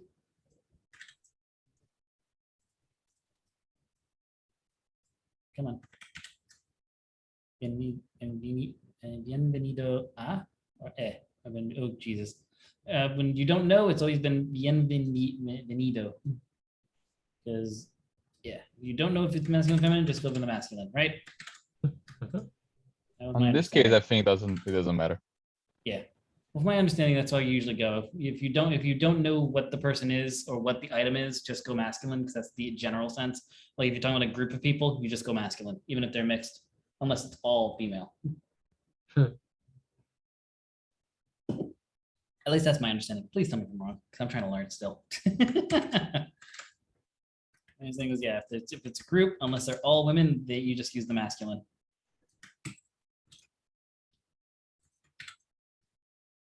Cool, we're gonna get the fancy upside down question mark. I actually have no idea how to do that on my computer without installing a Spanish keyboard. So cool. Or you can just use the character map and find it in the middle of Well, the. yeah, but that sounds a bit excessive. I'm gonna open up the whole character map looking for an upside down question mark. Nope, not gonna happen. Well, you'll know the ASCII character, and then you'll get the actual ASCII number for that, or the return for that, or the alternate character for that. Again, I still need to look that up. I don't know that. Yeah, well, you just It write doesn't down make it the line quicker. when you find it. How often do you use the upside down question mark? I'm not right now because I don't know the language still enough yet. But at some point, maybe I will. But by that point, maybe I will switch to a Spanish keyboard. Cool. That'd be Haven't heard interesting. If you see, type it in Spanish at the present English typing speed. I'm gonna say I haven't seen you Ingresar say is to what's put. it? To Like put? you have enter, like it not before that, it's in the ingresar, you have enter selection. That says to enter selection up there in select prompt. You want to tell them to enter, you say ingrese. This one? Yeah, what ingresar I is wanna do? to enter. You have to do ingrese, so instead of AR, it's E. Where? ENGR. So it's ER? AR. Yeah, it's E, just E. That oh no R. No R. That one. Cool. Ingrese selección. Cool. Awesome. Yeah, feel free again. If you see any others, let me know.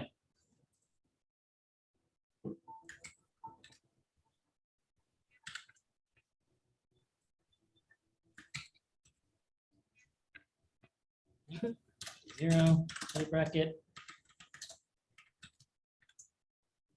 Do that.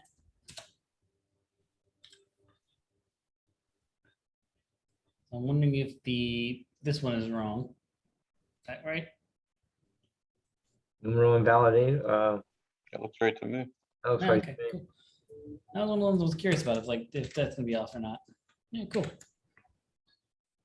Does hombre? Yeah, that's good. Go here again. That nombre, precio, y descripción. Yeah, that all looks good. This one might be interesting.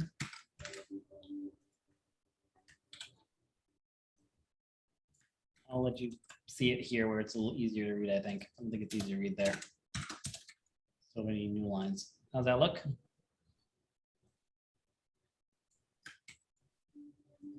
I think we're good. Doesn't say anything. I don't know how long it takes for it to confirm, but Hardness is supposed to be spelled down hadness. But oh, yeah, right. I probably need you to change that for this to work.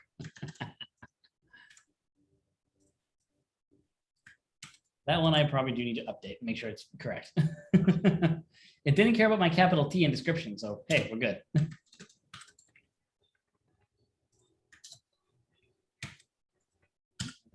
That button. All right, so now we have all the same methods, but now with the Spanish instead of the English. Let's pop back over here to UI, and just because we're doing a quick change, we're going to see how we can quickly switch stuff. So we're just going to do Spanish instead of English. Run the program. As far as everything's concerned, it's identical.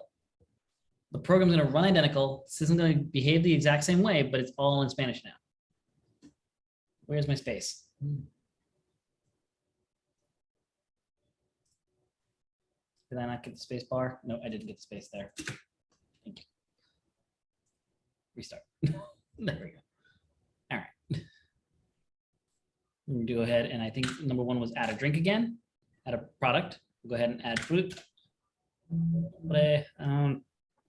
What's the Spanish word for? Oh, I know the one. Dang it. I don't remember. Dang it. It's I with a should J. have thought of that. What? With a J. It is a J. That. Yep. All right, I was close. I was like, I forgot the spelling. Naranja. I knew that one. Matter. Not gonna do that.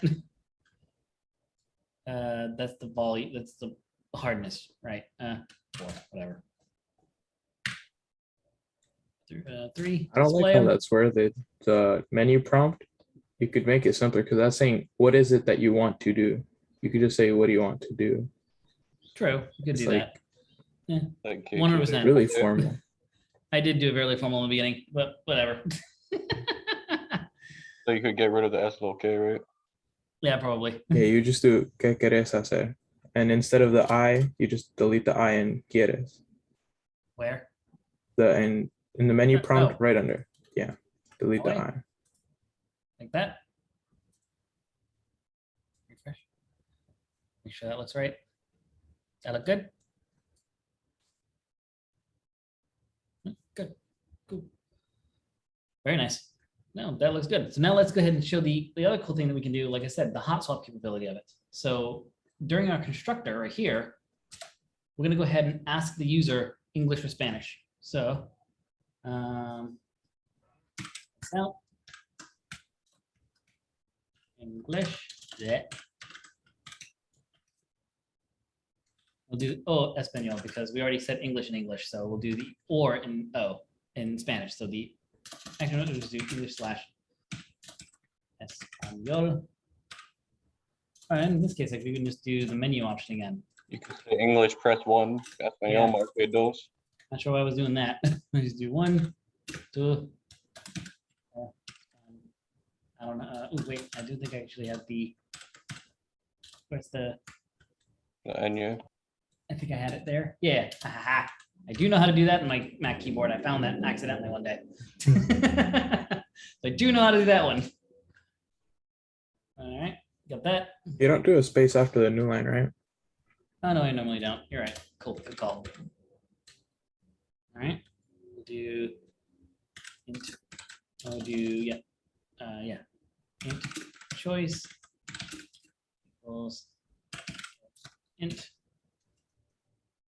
min 1 max 2. Prompt is going to be blank. I figure it's given what we want.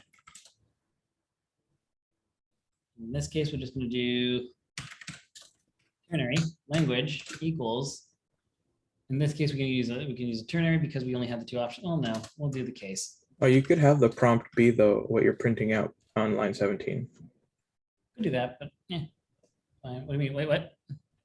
You can have the string that you have in line 17 that you're printing out inside of the prompt. So you don't have to print it out. True. Good call. That works. I like that. Much better.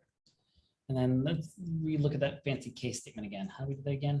Just switch that and then case arrow. Okay, cool. Choice. 1.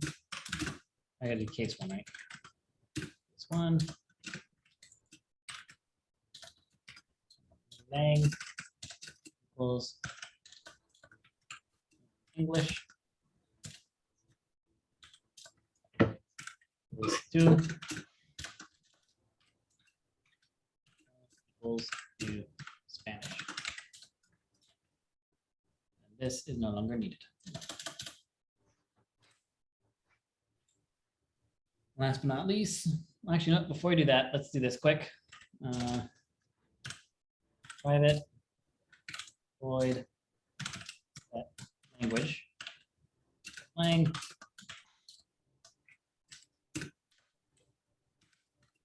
choice. I'll actually just move this here. That way we can switch it anywhere we want. Yeah, set lang, and we'll also pull this out too. Now that I think about it, actually, this will be better. That way we can call it in the constructor, but also call it later too. So lang, and then down over here in our menu options, I'm gonna add 6. That's not 6. Change language.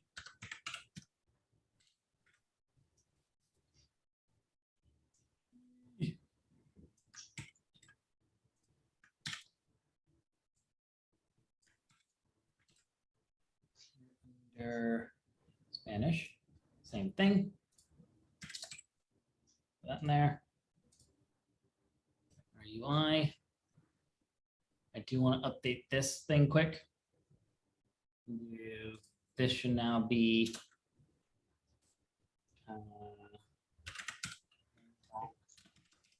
menu prompt. No, menu, sorry. Length. That way we always get the maximum option. So this will be instead up 1 to 6 now. And then down here in our handle menu selection, K6, set lang. Look good. Let's see if it works. Refresh. Stop and run. I just noticed there's an error thing on my thing. Why is it yelling at me? I forgot a semicolon. Dang it.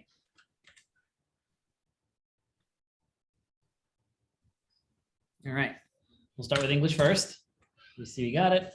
Display the products, add a product.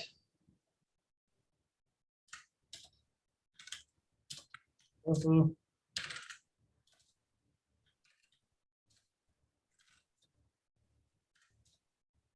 Good, let's change the language. We'll change Espanol. Take a look at that. Let's print though, I still have all the original stuff that came from the English side of the system. I'm now just working with the system in Espanol. The only downside, of course, is that our display system here is not utilizing the same system. So we could, of course, update other parts of our system to use other languages too, but we can currently our printout or our database is currently printing out in English no matter what. But that is a challenge for another day. The main, go ahead. No, just chuckling. Okay. So a little off the rails there. Unfortunate for that. I'm going to have to look into why I couldn't do what I wanted to do, but there are some quirkiness with interfaces. Again, the main use case for interfaces in abstract classes, the main difference, and again, you'll see it more again once we get into the blackjack, which will be very soon. I'm going to finish it up, and then move on forward. But interfaces are when one class needs to interact with another class, and we need to be able to switch it. You can see here, we have this composition system, and we need to make sure that the language, we have these certain items we need from this class. We have certain methods or certain things we need from it. What an interface does is for UI, it tells the UI that, hey, this item lang, no matter what it is, whether it's English or Spanish, it's a language item. And so it's always going to have these specific fields that the interface says. Now, that doesn't mean that English and Spanish can't have their own extra items. So if there's like, let's say there's extra things we need to do in Spanish, we can always add those. We can change how this thing works, where we can even add some like the prefix stuff in front of it and saying like, hey, we know we need to be professional. So maybe we need to put a, like in English, we don't, not here. For example, like in English, you just say someone's name. But in Japan, you need to add something at the end of the name, right? They have this thing like sama and san and those things. They have the honorifics that Japan does. And so maybe your program, you need to make sure that when you switch to Spanish or to do Japanese, you add those honorifics to the system. And so their method might say, yeah, print the name, but then also add this other method that we have, which is the honorific method. Run this extra method when you do get name or display name or say hello, something like that. And so this is where you can add in extra features for the same method, which, like we said before, is similar to the abstract class methods. You have the class in the method in the abstract class is just declared but not defined, but yet in each of the methods you can then define how they work, and they can work differently. So they're similar, but the idea here again is just how do we interact with that item? How does the UI interact with this? UI doesn't understand what Lang is doing. UI doesn't need to know what Lang is doing in order to work. It just knows, hey, you are going to work as a language, and I know what language does. I know that language promises me these fields, that I'm going to have each and every one of these. These are available to me, right? I know that because of how language is defined. That's the idea behind an interface, being able to set up like a blueprint or a contract, an agreement between the class that needs it and the class that is actually being utilized, English and Spanish. Again, it'll make more sense. I think it'll make more sense when we get to Blackjack. You'll see, because we're actually going to make an interface there. There's going to be two interfaces we're going to build.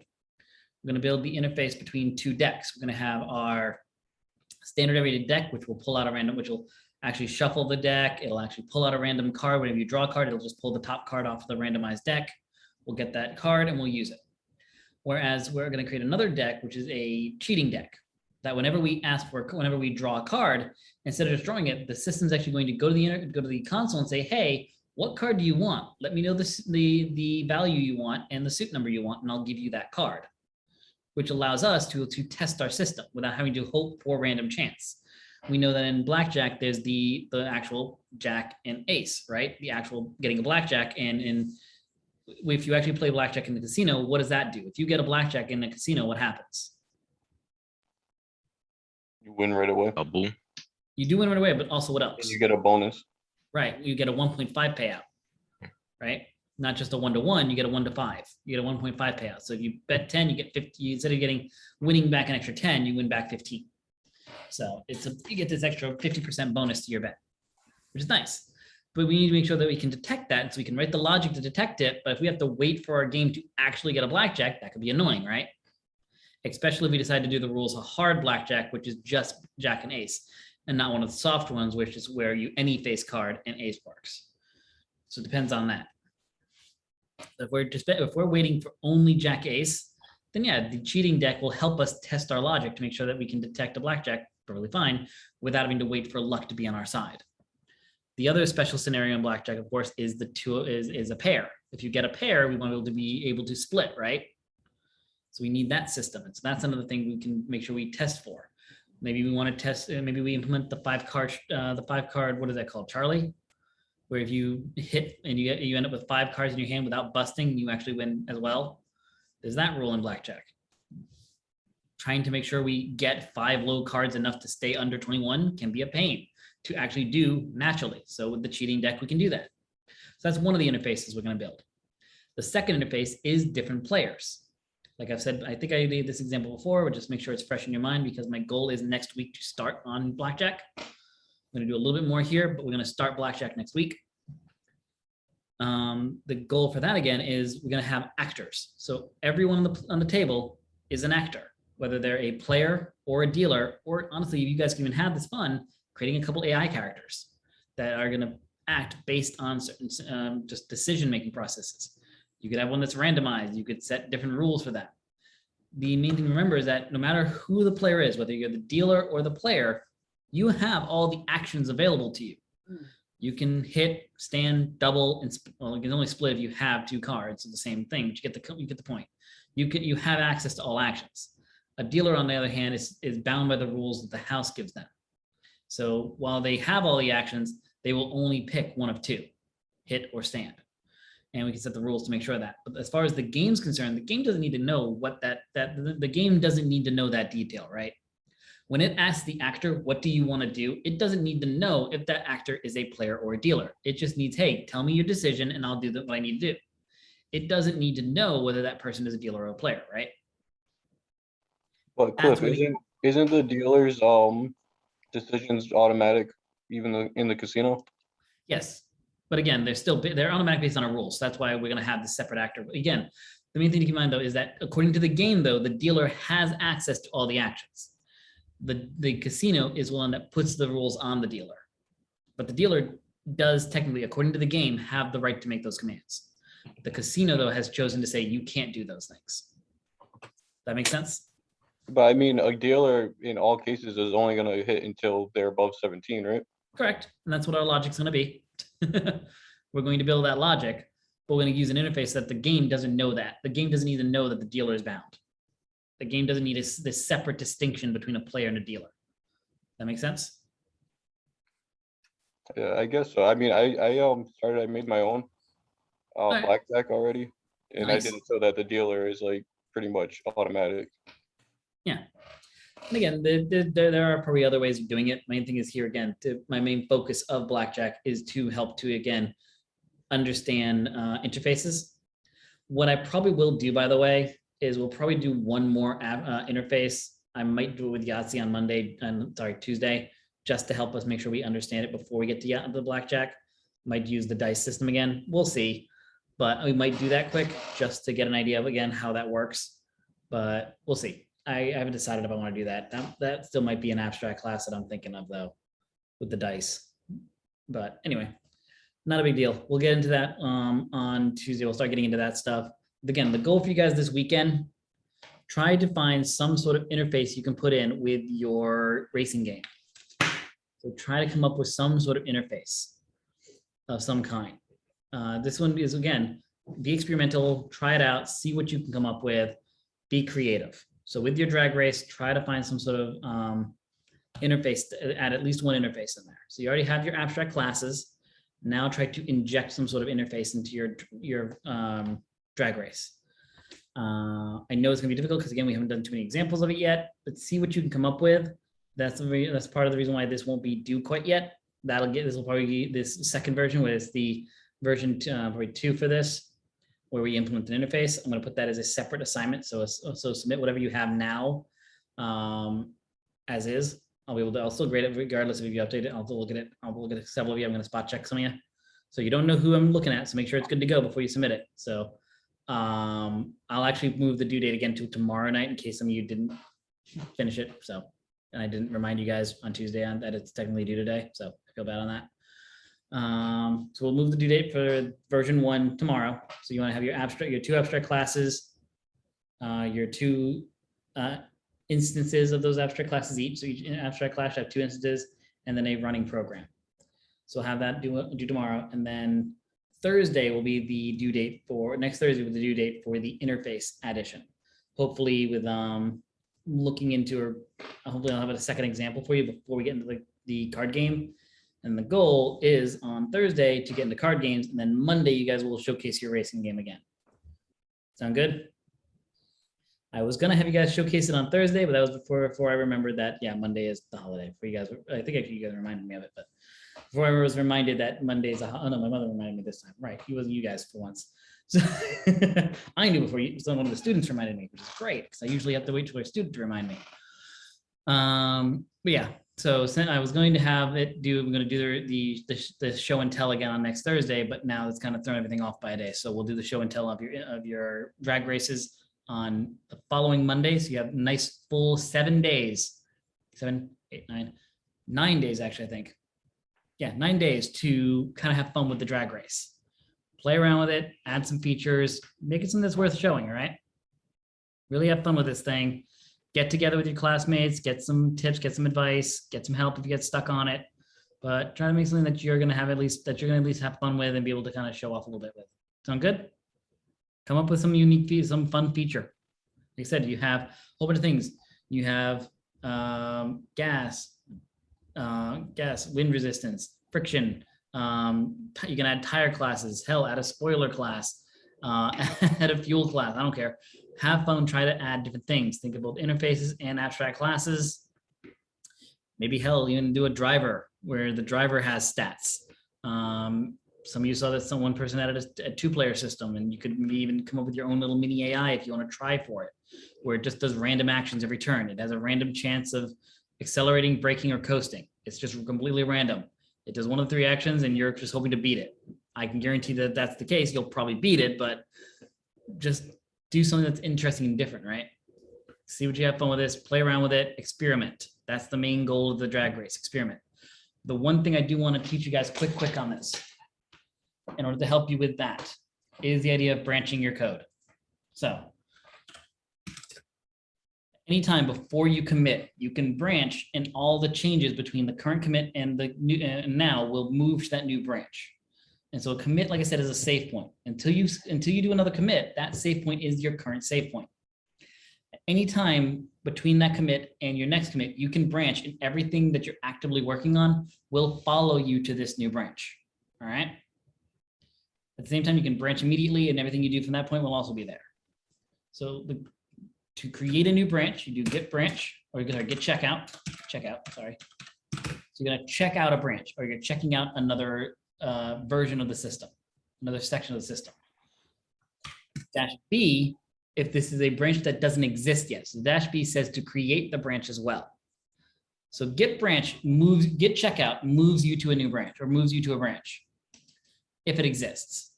If the branch doesn't exist yet, you just have to add the -B to say create the branch and move to it. But git checkout says move to branch. That alone says move to branch. Git checkout -B says move to branch and create if it doesn't exist. Make sense? So if you already have the branch, just git checkout branch name. If you don't, git checkout -B. I'm going to do interface. As we see here, switch to new branch interface. From here, if I do git status, see all my changes that I made recently are still here. So I'm going to do all the normal stuff I do. Add -A,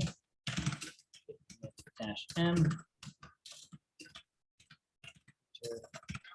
So is that for when like you're deciding to go down like an entirely different path than what you had set up before?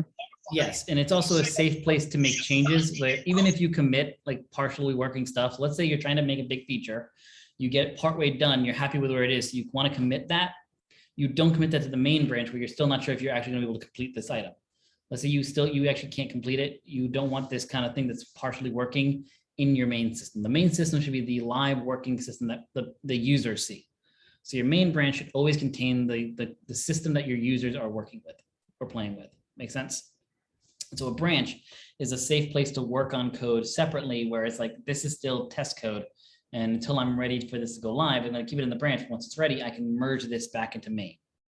And that's the last command I'm going to teach you is merge. So everything else, other than switching to a branch, everything else is the same. Git add, git commit, all that stuff, and git push, all the same.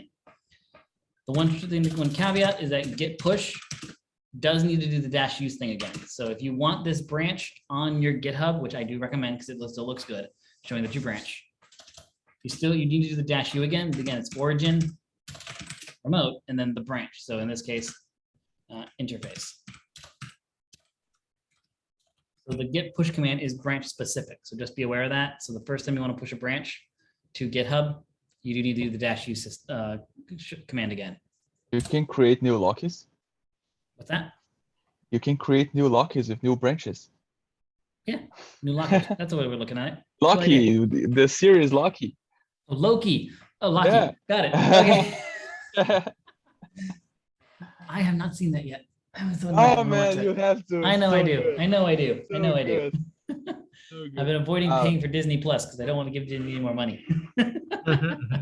I don't know if I can say that, but the easiest way that I could figure out that branching system is like imagining a timeline. Yeah. That the main branch is the timeline that should be right. And any branch that you create is like things that you're still working on and it's not ready. Experimental. Yeah. And then when you commit that to the main branch, it's like coming back to that point where you stop working on the main. And you can bring all those changes that you thought were experimental. You're like, no, this is actually good. Let's bring it into the main and bring it to the real timeline. Yeah. Yep. And so Usually you can make like I usually would do before would make have the main branch and then have it like a development branch where I'm doing all my development, and then Yeah. the main would be the one that actually works. Exactly. I get And to a that's point why I wanted to. and to get to a point where development, I'm like, you know what, I want to see how a database will work on my program. So I make it like a database branch and start working with that one, and my development branch would be just the way it would be. And that way, let's say in that example, you said, I'm going to try NoSQL first. I'm going to play with the NoSQL database first. You start playing with it, like, you know what, I'm not really feeling it. And so you're like, no, I want to switch to SQL. Instead of having to delete all the files or undo all the stuff you've done, you can just commit that branch, commit the code as is, even though it's not good. You commit it, go back to main, and all that code you wrote is gone. It stayed in that branch, and your main is now untouched. And so now you can do a new branch to SQL and be like, let me try SQL. Okay, I actually hate this more. So I'm gonna go back to the NoSQL and then merge NoSQL. Or you can be like, no, I do like SQL, so I'm gonna merge SQL. And whichever one of those two branches you actually end up liking is the one you bring into the main line, and that's the one you then move forward with. That helps a little bit with that kind of analogy. So branching is a safe way to test something out. And once you're confident with its working thing, you bring it back to main. And the way to do that is I'm gonna check back out to main. Oh, I wanna make sure people understand how to do it. So once I'm in main, there's a concept known as merging. Now, in a solo system, merging is a safe thing to do because you're the one editing your code.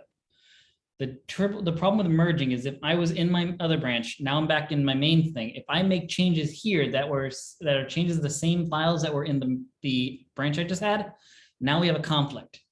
So if I was to make changes, let's say to UI, because UI did exist yesterday. So you saw everything just disappear, right? All that code we just did today disappear because it's all in the branch now. UI, if I make changes here now, see everything's back, I now will make a conflict with the main UI and the branch UI file, right? Those two are no longer, the flow of time is no longer the same. So time is flowed differently between the two. And so when I merge them, now we have to decide, well, which one is the correct one? Main is supposed to be the correct, but now we have this conflict. Is main correct, or is UI, or is interface branch correct? And I need to tell the system how to handle these merges. You want to avoid those because those are a pain in the ass. I'm going to be very explicit about that. Yes, Merge conflicts are a pain. So you do want to be careful of that. Do not, that's why also at the same time, a lot of time branches, you should be trying to minimize the number of files you work on before you merge. So just keep that in mind. All you need to do to the merge though is do git merge and the branch name. So interface. And we'll merge the stuff together. And all the code has been brought in. Last thing you do though is I do need to push that merge to GitHub so that it tracks the merge. So I can let GitHub know, hey, I merged the two branches. I just need to push that merge together. Again, we'll practice that a little more. My goal is now whenever we do code in class, I'm going to branch for class, code, commit the branch, and go back. So that way you'll have all these checkpoints again. You'll have certain branches that you can also go to see that code again. And that'll be a nice checkpoint. So let's say, for example, one of you are sick or go away on vacation for a week, you come back and you want to still be able to participate in some of the homework assignments.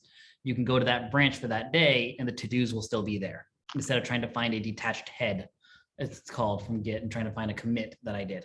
So this will be an easier way for you to be able to come back on a day. If you missed a couple of days, you'll be able to go back and partake in that homework and take an attempt at it.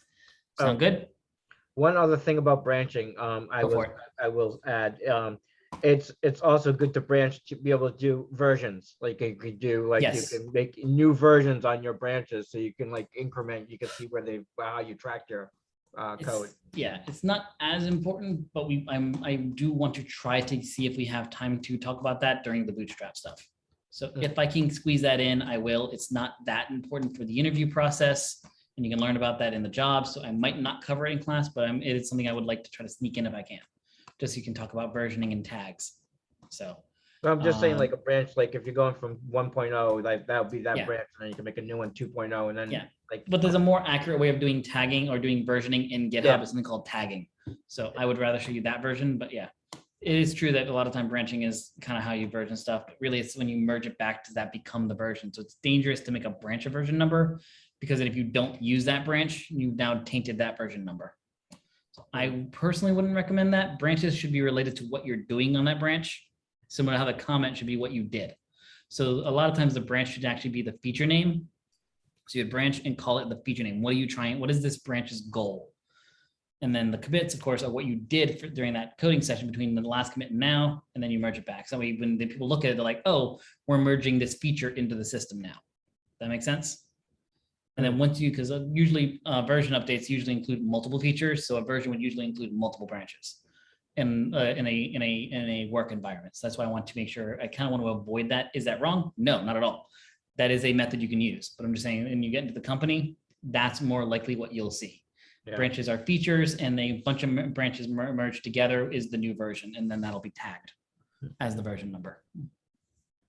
Sound good? Again, we'll touch base on that more. Don't think you have to understand it fully now. We're going to do more branching now and more GitHub branching later on. But the goal for this is, again, to allow you guys during your drag race experimentation, branch off, try it. If it fails and craps out your program, you can just go back to main and have it all be fine. Sound good? If any of you do, of course, mess up your GitHub stuff, let me know. I'll of course, try to help you fix it. Any questions? Oh, is are forking and branching basically the same thing? Yes and no. Forking is you kind of making it's like another branch, but really it's you just copying, like taking the code itself and making your own version of it that is still connected via the roots to it, which is a weird analogy. It's hard to make an analogy for forking with the tree analogy, because you do make a copy of that tree. You get that whole tree in your system. It's now yours. You can actually make it all brand new and you start going off on your own with it. But at the same time, you can still yank updates to that original tree. So that other original tree updates and they add new code to it. You can fetch, as that's the key word. That's the key word for it. You can fetch those updates that they've done to your own tree, as long as there's no merge conflicts. So it's hard to analogize that with a tree. Because it starts acting more like a mushroom where they're connected by the roots. What about But, like a simpler analogy like time travel? I could see that, yeah, because yeah, that's that obviously would, yeah, because you would just be for that case, would be just an alternate dimension. Actually, would be the better analogy there. You'd be creating the alternate dimension of that item, where you're the same but different, and you can go off on your own thing, make your own decisions. But at any time, you could, of course, kind of recollide with the original and gain some of that information from it. And at the same time, you can also push your changes to them, say, hey, I made something that you might like. Do you want this? And so those dimensions can kind of bounce off each other periodically and share information. Forking is kind of also kind of like a collaboration, but you're kind of like separated from the team. You're kind of doing your own thing, but you can kind of work with the team. Exactly, because you can send what are called pull requests from your brand, from your version to theirs, saying, hey, I built something cool on mine. It's in this branch. You might want this, and you can send it over as what's called a pull request. They'll take a look at it and they like it, they'll accept it in. And that's how you can send code to something that you're not actually a part of at all. And that's where the collaboration of GitHub comes into play. You don't have to be allowed to work on that one, as long as it's public to you and you can see it. You can submit pull requests from a fork that you have. It's really cool. And again, hopefully something we want to be able to do during Bootstrap. We're going to be playing a little bit more because we want to do a team kind of project. There's a thing called bounties, yes. But again, Not bounties, but would I fork that and then fix it and then tell them like I corrected this and put it back into the repository? Well, again, if you're doing bounties, you usually wouldn't provide the solution until they pay you, or there's an agreement, at least a contract signed, because as soon as you give them the fix, they don't have to give you crap.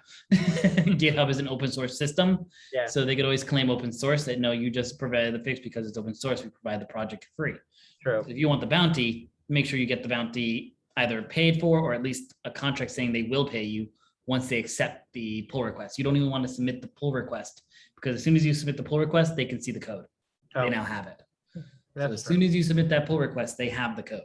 Yeah. So that is something you want to discuss. If you're trying to go for a bounty, you need to discuss with it first to make sure that it's in contract that you will get it when they accept the pull request, unless it's on that issue ticket. So now, yes, if it's on the issue ticket that it's treated as a contract and this is agreement that you'll get a bounty. There could be a plugin or something that with GitHub that they'll enable that system. I know that they've recently enabled supporting repos where you can actually donate to them and also sign up for like a monthly membership for or a monthly donation to certain repos or even certain developers to support them. So I know they recently added that. So I'm sure they probably either have or will implement some sort of bounty system that'll go through GitHub where they can put a chunk of money on an issue, and whoever's pull request is accepted for that issue will get the payment sent to their account. That should be a feature they have if they don't have it already. Anyway, Yeah. that's a rabbit hole. Any Yeah. other questions that are related to the code? All right, we're gonna cut it there then. So I'll see everybody on Tuesday. basically make a new branch, expand the code and make an interface. Yep, Okay. that sounds good. That's a nice kind of Um, TLDR.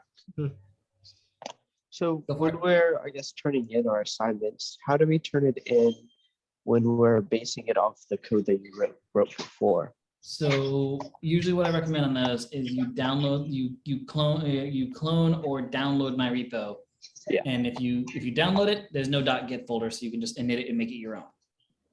And so make it your own and start from there. Because if you needed to start with if you needed to use my code, it means you probably didn't follow along in the class and code it along with me. So that means you did have to download it. So that's fine. I'm not saying don't do that, but just if you keep it as my repo, it's mine. You can't send me the link and you can't push. Okay.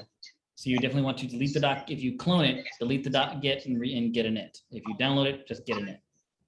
Okay. Make it your own, and then start from All right. start And from then there to do Start from that follow-alongs. process. Okay. Yeah. All right. And the next day in class, use that to do the follow along.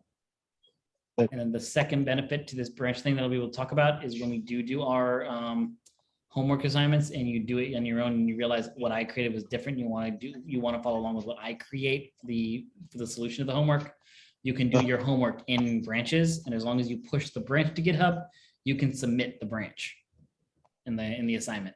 So And that would probably be show that our on Monday. version of it, not necessarily the one Exactly. that we were following. Okay. Yep. Okay. And that way the main branch can be the follow along branch, where the main branch only has what we do in class. Yeah, because it kind of does jumble like between my own ideas and then trying to follow along Exactly. with you. And I'm So- like, all right, just scrap will it do. all and start over. So that's one of the other reasons why I wanted to get into finally teaching the branches now and show them off. So again, I'm probably going to touch base it again. Every single class, my goal is to create my own branch for the code we're going to do for the day and then merge it back in once we're done. So that's the goal. Anytime we do code moving forward, it'll be Just, branch. just to point one thing, if I'm correct in this, sub branches do not give you a green square, just merging to the main makes it, right? Yes, while you're in a separate branch, you do not get green squares. But as soon as you merge it to the main branch, all those commits do show up.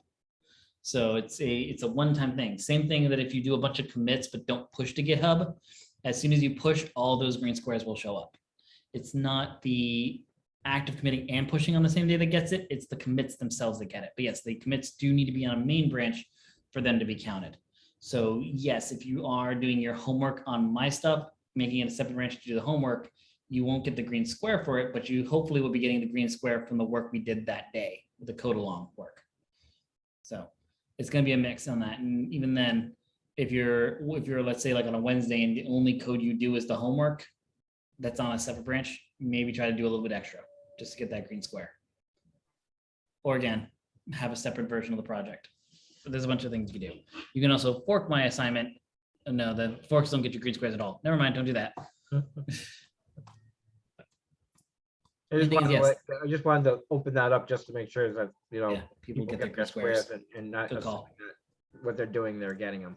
All good. Good mention. All right, I'll see everybody on Tuesday. Have a great weekend. Well, actually, I'll see some of you on Sunday, and I might see some of you on Monday if you guys decide to do a study session with one of the TAs. Again, let me know if any of the TAs want to run it. I'll let you have it. Even if a student wants to run it, I'm fine with that. But just let me know. I'll give you guys the unlimited meeting for that day, and then yeah, I'll see everybody on Tuesday definitely. Hey, Good Cliff, weekend. are we going to be getting our Dice Mage grades back soon? Ooh, right. I have to submit those. Thank you. I have several of them written up. I just haven't submitted them yet. I'll go try to get that done this weekend. Thank you for reminding me. Awesome, I completely thanks. forgot about it. Thank you. All right, I'll try to get those to you this weekend. See ya. All right. Good night, everyone. Good night, everybody. Good night, Thanks. everybody. Weekend. Have a good weekend. Have a nice holiday. Thank you for today. No problem. I feel like I have been kind of like slightly lagging behind in terms of, I guess, like I get where your logic is coming from, but as you're implementing it, I'm kind of getting lost in the process. But like the overall like reasons of why you do it are making sense. Today was a little weirder. Yeah, today didn't go as I planned, unfortunately. And Huh. actually wasn't so happy. I'll admit today, this one was not my best interface example. I thought it would be good. It's a bit more just copy paste and not really, it was not a lot about You're kind of the intricacies. fuzzy. Oh, really? now. Weird. Yeah. Okay. I will admit today, don't gauge yourself on today. Today's was a weird one. It did not go as planned. I had to kind of work on the fly. And this did not work the way I intended. And I realize now that it was focused more on copy paste rather than the intricacies of an interface. So don't judge yourself on today at all. If you're feeling that on other days, we can talk a little bit about that. But today was not, I'm not actually happy with this lesson. So don't feel bad about this lesson. This one did not go as I intended. That kind of blew up in my face. And I'm not sure why. I got to figure out what went wrong. But at the same time, part of that again is my goal is that I should be showing you things that you did not think of. If I code the exact same way you are already, then you don't need to be here. You should be hired. I should be coding better and slightly different than you to show you another way of doing the exact same thing. Your goal is just to make things work and to try to think about, well, okay, I see how he did this. How do I get myself to think like that more? And one of the other videos I'm going to be sharing with you guys is a approach to algorithm and approach to problem solving. So later on, you actually closer to the end, when we get really into algorithmic testing, you're going to be getting a video on how to approach problems and how to think of solutions in a different way. So that is a solution thing there. So I don't personally think you're behind at all. Your code has been fine. What you showcased as a demo on Monday was fine.